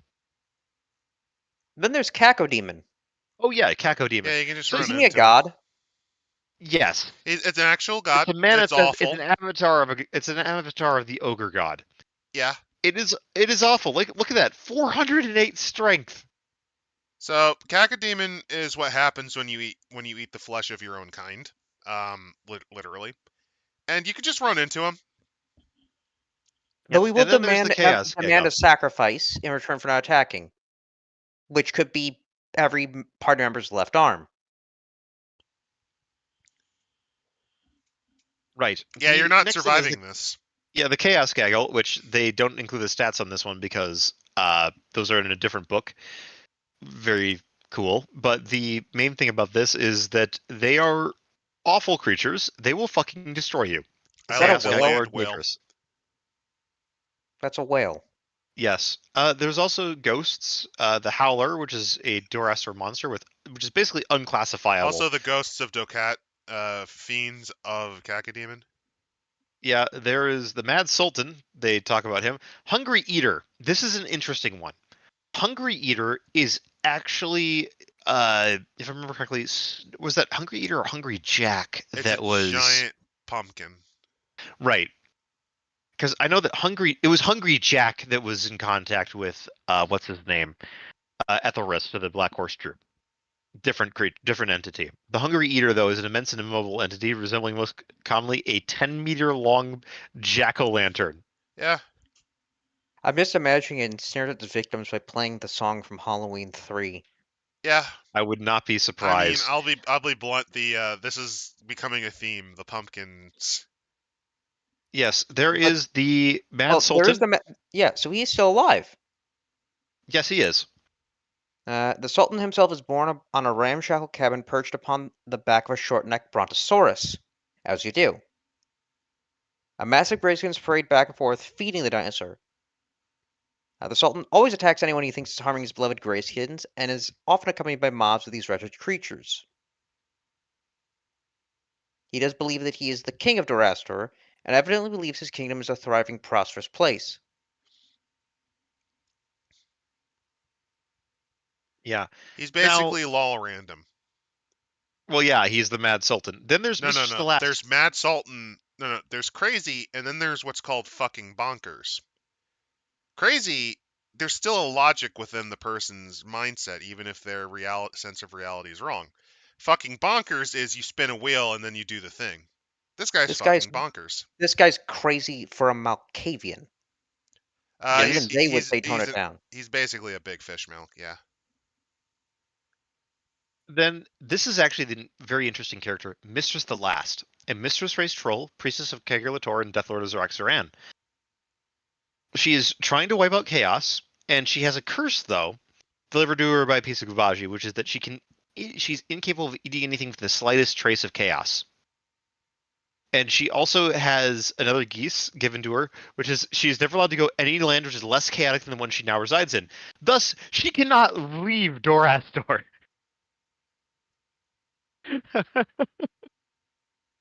However, in return, she's able to ability to renew her divine spells. She's sort of regretting this because it's like, well, she can survive in there, and she's got a lot of magical items. She will also eat your adventurers because, well, she needs food. Tough luck. The She Plate Walker, does. illuminated sword of Humacht. Yeah, His his weapons are all weird. iron. He's not a giant, but an overgrown human. He does not like brews. He is actually a bearwalker Hunshin. Platewalker is a lycanthrope who transforms into a bipedal stegosaurus. And there it is. Scroll down. Yeah, I see him. Which is a gigantic... What the actual fuck? That is a dinosaur wielding an iron greatsword. A two-handed one, by the way. How the fuck can you not love this setting? Well, I mean, structurally, this is hard to get into, at least on the stat lineup. It doesn't have a setting that instantly attracts you to it. And there are other issues that the newest edition seems to be dealing with, but due to circumstances behind its secrecy, we can't talk about that. Oh, But and then there's Scamp and Scath, who are conjoined Siamese twin-like features, joined with a left hand and foot to the right hand and foot. They want to eat, breed, and promulgate riddles. They're fucking terrifying. Don't talk to they them. also know many Nicelor riddles. Yeah. Then the Slimestone, which is a giant gorp. Another thing, which is a thing, which is a Which is thing. different. Which is different from Marvel's The Thing. And actually, did Marvel make the comic for The Thing from the movie? It probably did at one point, but I don't think it did. I think it was a Dark Horse comic. So Who fucking this knows is. what this thing is? It's the only way to permanently I kill is I kill it listen. 6 times in one I day. wouldn't be surprised if the fucking Thing from Another World showed up in this setting. You could, I I wouldn't mean, be either. you just have it in Doraster, and then it's just like one of the more easy to defeat things. Oh, and then we have Razzlekark. We're not going to go too far into Razzlekark, but he has in fact a cult that worships him. He is a hero and a brew. He is illuminated and knows over 50 nice little riddles. He has many guises. He is no one knows what these very forms are, various appearances. The unicorn one is his most famous here, at least. But there are others. There are others. You just come up with this, and some of his magic is like, He, oh, I want you. oh, Jesus Christ. He has a Chanel Elroy priestess. Yes. I believe it is a female brew. Yes. White. Very rare. Like, we're talking very rare. There's a few other ones, which his other forms is Razzlekark's face, which is effectively a young man without hair, utterly hairless, dressed in some sort of antique clothing. His eyes are brown. He's unarmed, but bears a small cane as a sort of sophisticated prop. He knows most languages, with a different accent each time, and has an ironic, if sometimes grim, sense of life. Whenever faces anyone to address them directly, that person sees face as a full 3D being. However, everyone else around face sees that he is very strangely shaped. His entire back is concaved, shaped like his front but reversed, including clothing and all that. He's immune to all magic, and it's like there's layers of magic, each more and more deadly. If Face ever does eventually take the player character to see Razzlekark floating upon the rolling, mutating carcass of a large dinosaur, get ready. This is your only chance. As Razzlekark turns their way and reaches down, and just slaps Face right onto his own face. And while he stays there, the arms, legs, and all, well, Razzlekark briefly amuses him with these insignificant intruders. Jesus Christ. Okay. Then there's the hairy brew with the scorpion arm. This creature is encountered by trade caravanners, though never near Fort Wrath or the Damon Plateau. He claims he's actually the real Razzlekark, and the civilized sissy at Fort Wrath is an imposter. When the creature is mentioned to Razzlekark, he responds, "Oh, him? He's the other Razzlekark," and refuses to Right. elaborate. Also, Vostador the Replicator might also be Razzlekark. There's also this talk about that he's got a Druscelli sorceress. In other words, he has a captive god learner. I can't stress it enough. He somehow has a captive god learner. Well, if you're wondering, I this thought they were all actually dead. explain. No, let me. This may be because there is one hypothesis that this book lists that he might be the wolf bear. At least the prophesied wolf bear. Or maybe a potential for that prophecy to be fulfilled. Right. Hence why he's able to do all of this insane bullshit. Yep. And then they kind of go into the rest of this book is basically the campaign guide for God help you, you want to play in the Risklands. Along with some talk about elimination and summaries of the cults, which are interesting write-ups, but kind of out of the scope of this. There's a nice map of the Risklands as well. By the way, this is one other issue I have with this book is just I know you need it, but I just kind of like the, oh, if you were a dumb enough motherfucker to get this book, here's the other book you need, and then here's another book you need. It's not as bad as Yeah, some, but it is just it's just something that comes to mind. By the way, the book does directly warn you that Doraster will fucking kill you. this place is not Like if safe. you play it straight, expect a lot of players' deaths. They also warn you that killing players by accident will not endear you to your players. It can, but only if it's due to their decisions and not due to just bullshit luck.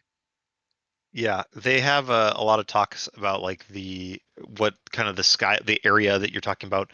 It relies heavily on King of Sartar. It's worth reading King of Sartar. I find it very interesting. Uh, And this is why this book and this is why the setting always fucking struggle to get people interested, because you have to read this book and then this book. There's a reason why it's hard to get into. yeah, We just Do need to you get a Lord Tuber.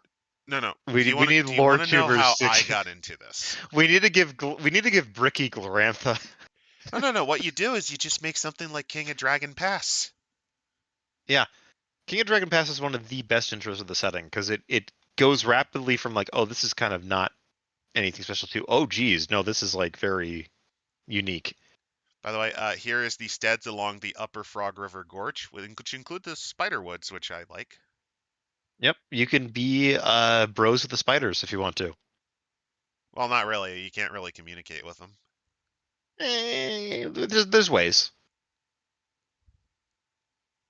There is a spell that literally allows you to do telepathy, so Well, yeah. no, because remember, they're still alien in terms of perception, so you might actually just get gibberish, like syntactical gibberish, because you can't. Well, there's other translation spells, like there's Isseries and gods like that, so it is very possible. And then the last section of this is the Talistar Papers, which are player handouts. And otherwise, though, Dorastor is awful. Don't go there. It is a nightmare. I actually, ironically, because of this might be one of the better. I know it sounds cursed, but I think this might be one of the better starting settings. It's not the worst Well, no, because here's my logic why. It is tangentially involved in the gigantic meta plot, but it's far enough off the beaten track because it's in the frontiers that it has a lot of potential for GMs which drive the flow of gameplay. Because in the industry, it's not the players; it's ultimately the GMs that usually decide the flow. So this has enough that you can work with in lore. It is also far enough away from the heavy stuff that you're not drowning in it. It has unique aspect. Yes, it's highly lethal, but that's why the other one that you would do is probably the Big Rubble around Big Rubble's the Pavis. other introduction I, area I would for a actually very good argue reason. Doraster is a second. If I had to set like, if you had to tell me, hey Adam, You're seriously telling me that your introduction to Glorantha for players would be, hey, here's Dora Store. I would simply go the very you first have been hired as guards and caravans, or you are Oh, upcoming merchants going through the woods. or not like you've been resettled here because you're a fuck up. That too, or either that or it is you have done something that has required redemption via service to the Empire. You have to go to the Risklands, and the reason I say this is because it's separated far enough from the lore that I think it actually has a benefit because of that. Like, yeah, there's a lot of lore here, but like, not in the sense that you're drowning in it. Right, like the history stuff is mostly for the game master. And That's kind of it's what's still nice about this useful though. book. It's still very useful because there's stuff you can mine for information or artifacts or whatever else. Also, the And other thing that the other reason I would argue Doraster is actually a pretty good setting is just for a starting setting is the actual high diversity aspect in terms of monsters and who would be sent here, because it would be essentially fuck ups or very daring people. The I only mean other place that's that kind of plays well with that is Dragon Pass, and then obviously Pavis. Pavis. I mean, you could argue no shit, uh, which is the largest city in the setting, is definitely another incredibly You diverse could, place. but I think this one is really good, especially for the good old. Because think about it like this: there's also good old-fashioned dungeon crawls you can do here. Since we're Right. wrapping up, I'm just gonna. There we go. There we Yeah, are. there's Back like in our all thing. the old ruins, there's all the There's this unexplored places weighted full of chaos pages, shit. weird shit, weird encounters. You have figures that are critical but not hypercritical. Um, you can have an entire plot, for example, just let's say for example you need to recreate the clown army and you need to find the path of Jojo the Bobo There's to get his holy relics and shit. funnily enough that you mentioned that. There is a sup if you're interested in fan creations around Doraster, there is a guy that God bless him has published I think over a dozen supplements just for Dorastor. On the Johnson Compendium under the name like Holiday Dorastor, which Oh no, like I'm saying this that I think this is one of the better places to start if you're gonna do a Runequest based setting. This Dragon Pass and Pavis. Pavis obviously would be number one because it's just the best in terms of being friendly. Dragon Pass were kind of like a number two, like the Dragon Pass Zartar area. And then here, I would actually say this is the third one for me. I think you're crazy. I'm 100% saying that is crazy because if you want to do a meat grinder campaign, I can see that 100% that like starting everybody in Dorastor is a fantastic way to do that. Correct, but I'm envisioning this like from the marketing point of view. I would sell this either as your higher level campaigns, the meat grinder ones, or alternatively, this is Glorantha's to borrow from another setting, borrow from another IP. Kind of a fucked up version of Ravenloft, where you're fucked anyway, so you go here. I don't think Ravenloft is quite as lethal as Dorastor. It I'm isn't. gonna be God no, it isn't. like It isn't. Like that's true, but I the think it, idea though of like a Strahd's castle just randomly being in Dorastor and him just going like, "Oh, the slime deer," is a horrible idea. But the idea that you could throw like a vampire lord into Dorastor and it would not be the worst thing you encounter. I I don't know. I just think it's the combination of weird, fucked up monsters that you can kind of throw out there.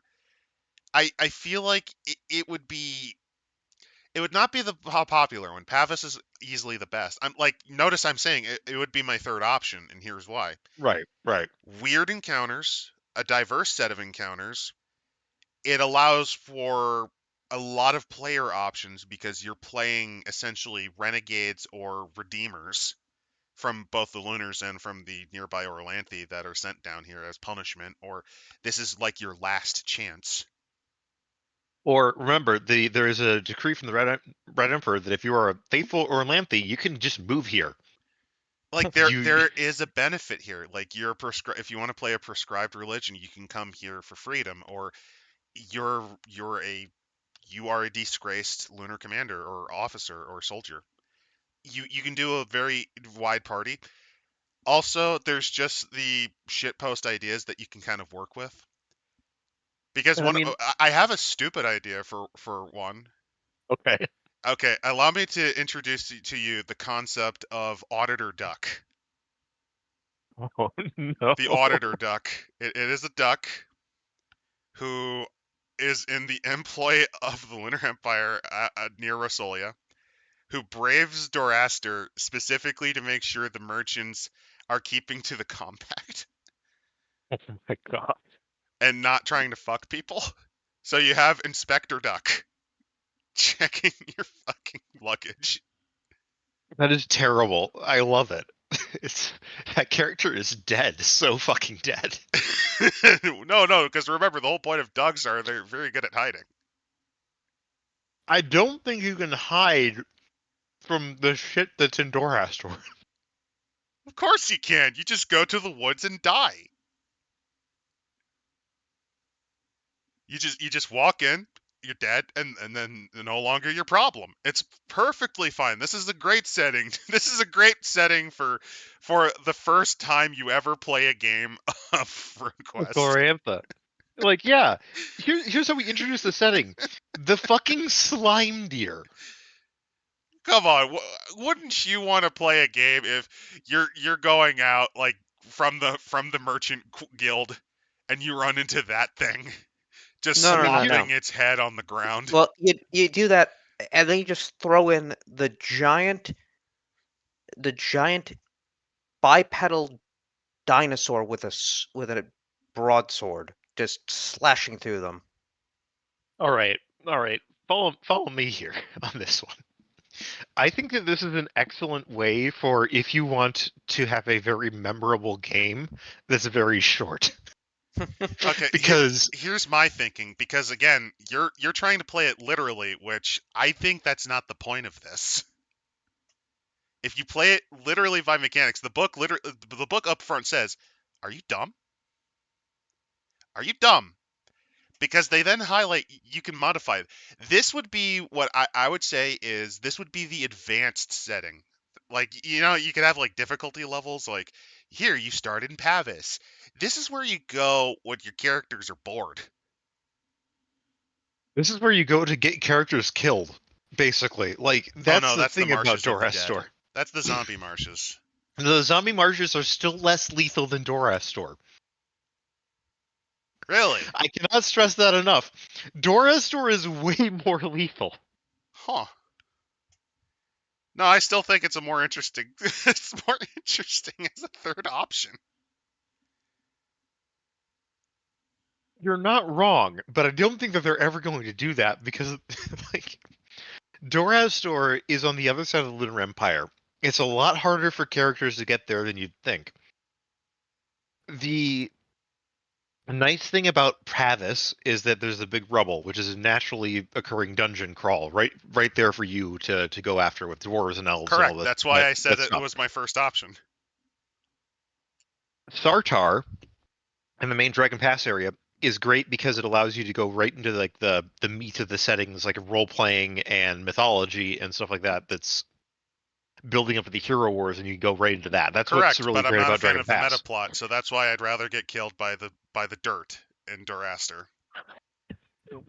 I'm gonna be honest, I'd rather be murdered by the dirt in Doraster than deal with that. I don't know, there's just something intrinsic about that just kind of breaks my brain's interest. You just heard the idea, the dirt that kills you, and you're just like, we just need to go here.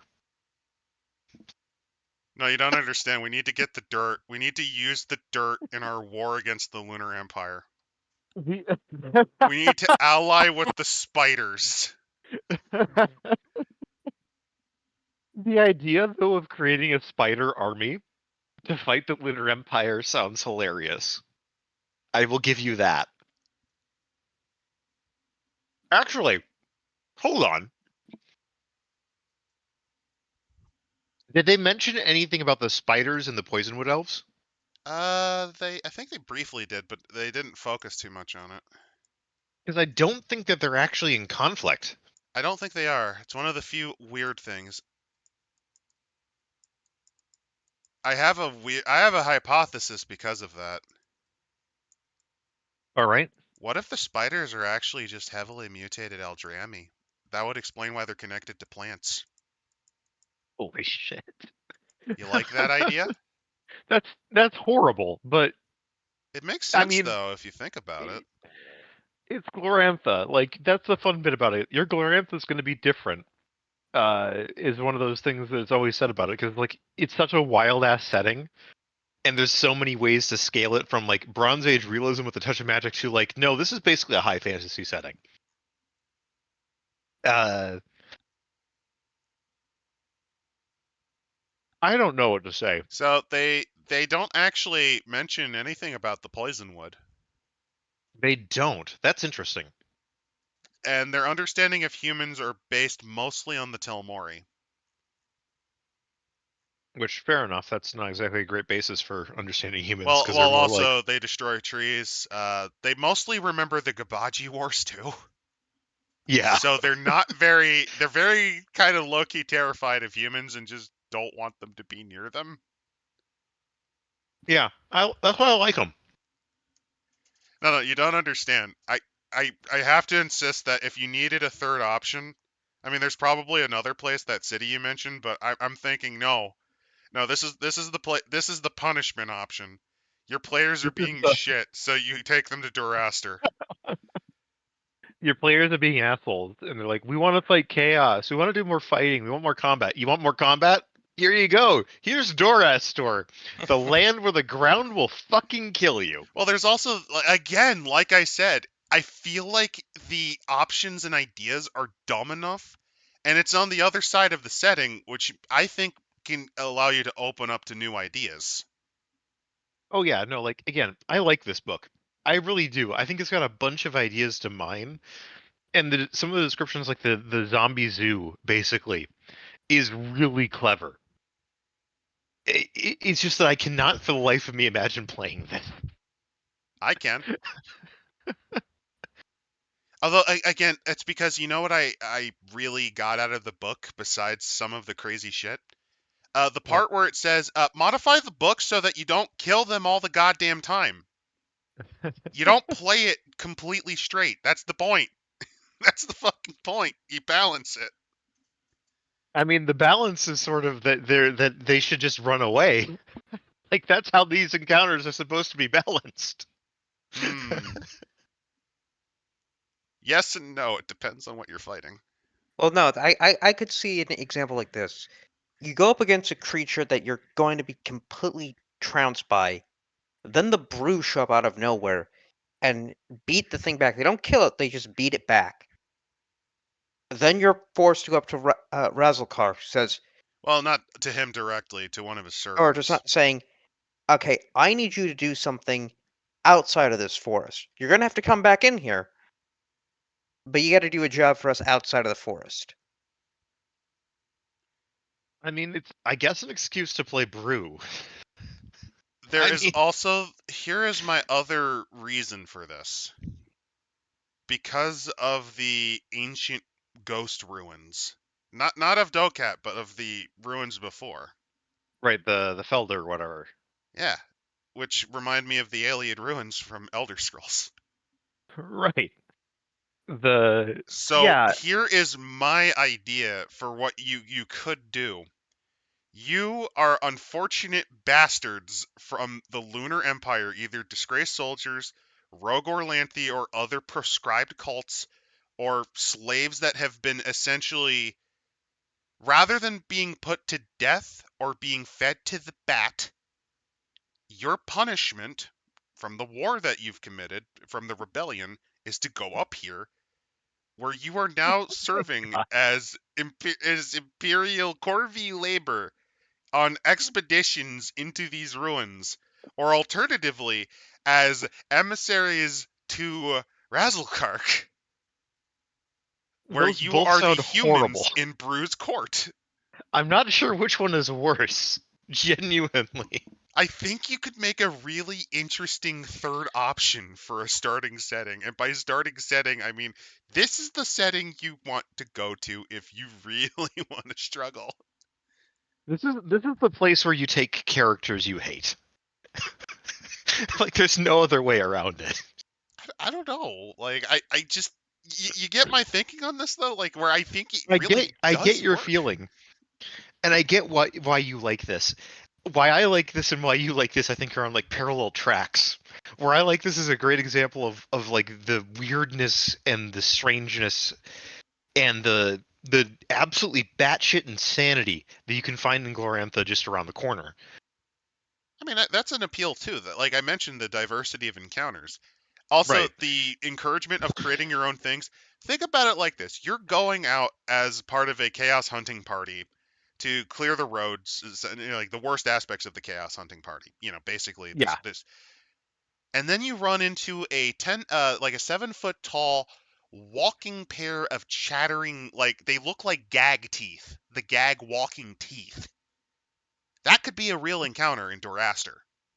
Right. As I said, Doraster's really surreal in many ways. You could run into, let me think. You could run into a gigantic dodo bird that actually can talk to you through its psychic powers, and that wouldn't be out of the ordinary.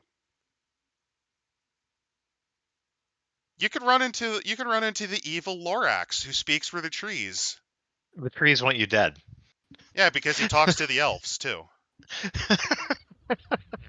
He's like this little trickster spirit that is bound to the elves. Basically, is like, I speak for the trees. Come on, let's negotiate. And if you're dumb enough to fall for it, you just get killed by the arrows.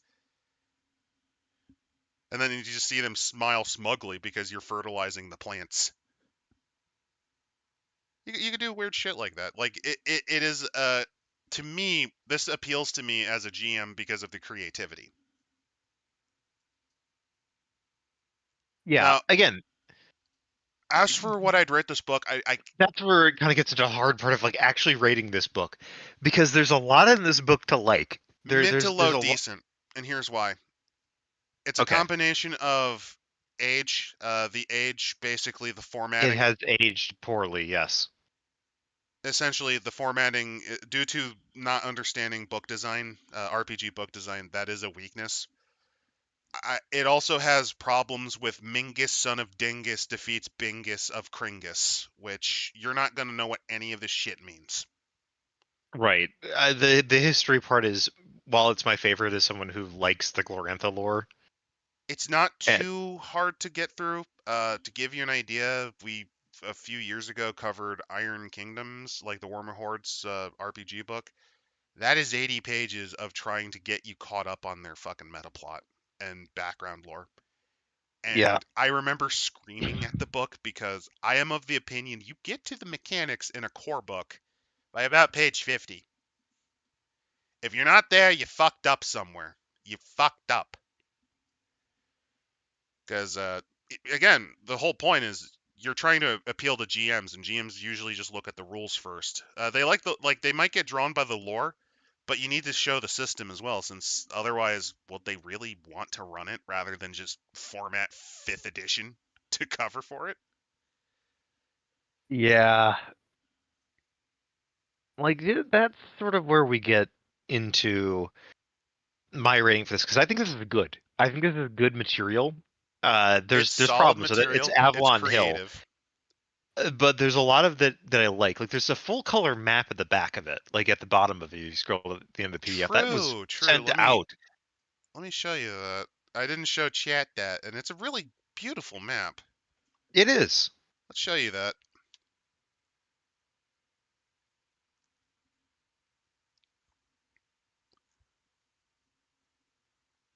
It's not something you'd see anymore just because of the effort and the use of watercolors. It's really nice. And they have really great, just kind of almost woodcut style art. Which, again, it's a style that you don't see anymore, which I think is to its benefit. Um, Again, I think I can only rate this decent just because it's a little bit, it's just a little bit, like, it's a little cluttered in terms of lore. I don't think it's too bad. It's really just how they align the stat blocks, though, because a good chunk of this book is stat blocks for monsters, and it is kind of a pain in the ass to look at some of them because they're not organized cleanly. Like they are, but like there's no color tones to allow your eyes to kind of just track and follow things easily. Sometimes because of how it's double columned, it'll bleed into the other column. That's the big reason I can't rate it good, is just because a good chunk of it is stat lines, and the stat lines are not formatted well. Are they formatted poorly? No. No, they're serviceable for what they are. It's just modern RPG books are a lot better at showing that when they bother to stat out monsters. Because let's be honest, not a lot of books do that anymore. Honestly, this one you can argue there's such a thing as too many stats, and this book sort of has that. Correct. But what they do show in those stats are some of the wildest shit you'll find in the setting. Like the giant pumpkin, killer dirt, slime deer. Slime deer are so cool that I really think you should add them elsewhere.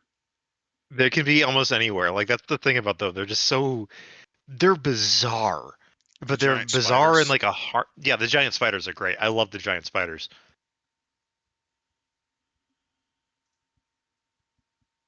Last but not least, Doraster is a fun kind of concept of a setting because it deals with essentially the previous cycle of illuminated chaos versus illuminated stasis.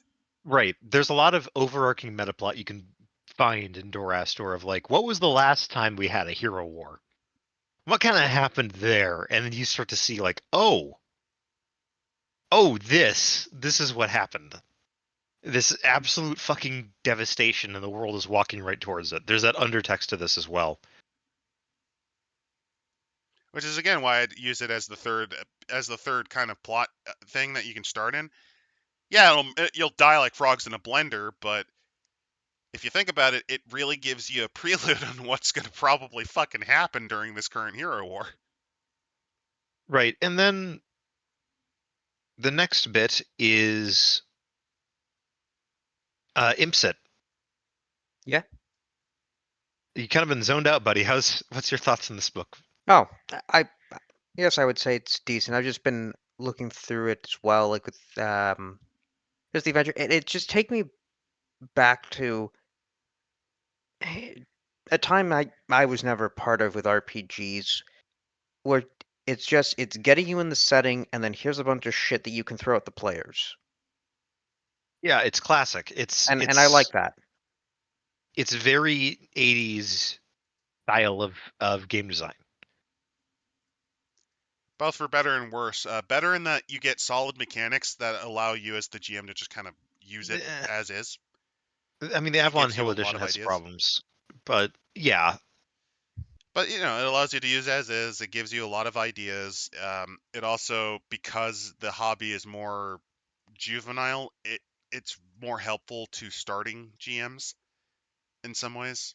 Uh, the only negative, like I said, the only reason I'm slightly dragging it down because I'd still say it was decent, but it goes from like a high decent to like a mid, is just because since it's also less mature, the design features of it is a bit ugly, you know, a little bit fucking clunky.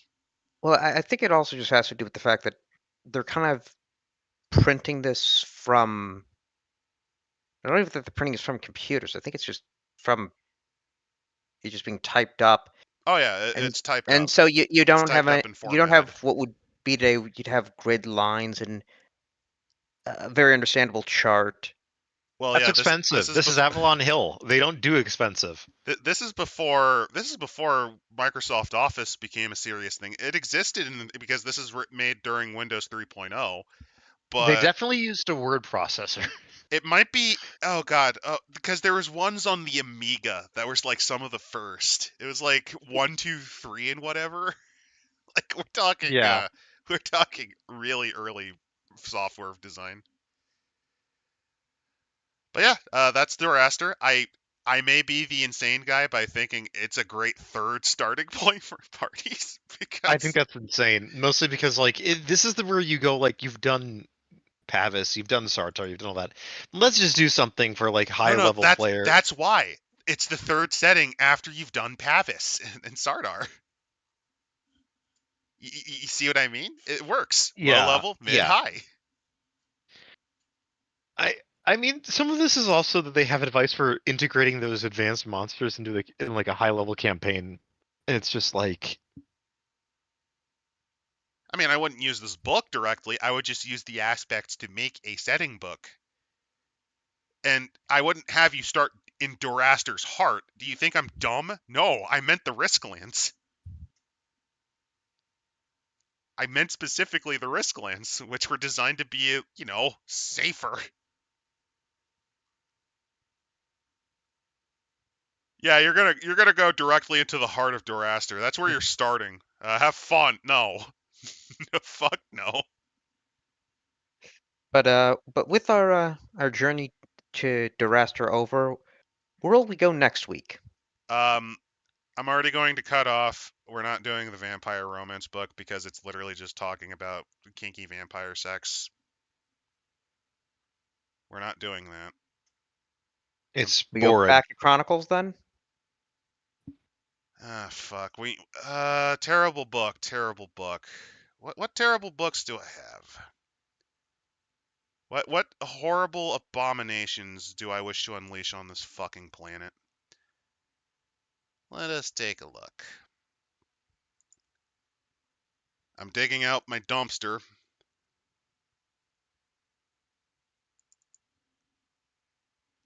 I have the following options. There's the H.P. Lovecraft Prepped Academy. I don't think we've covered that one yet.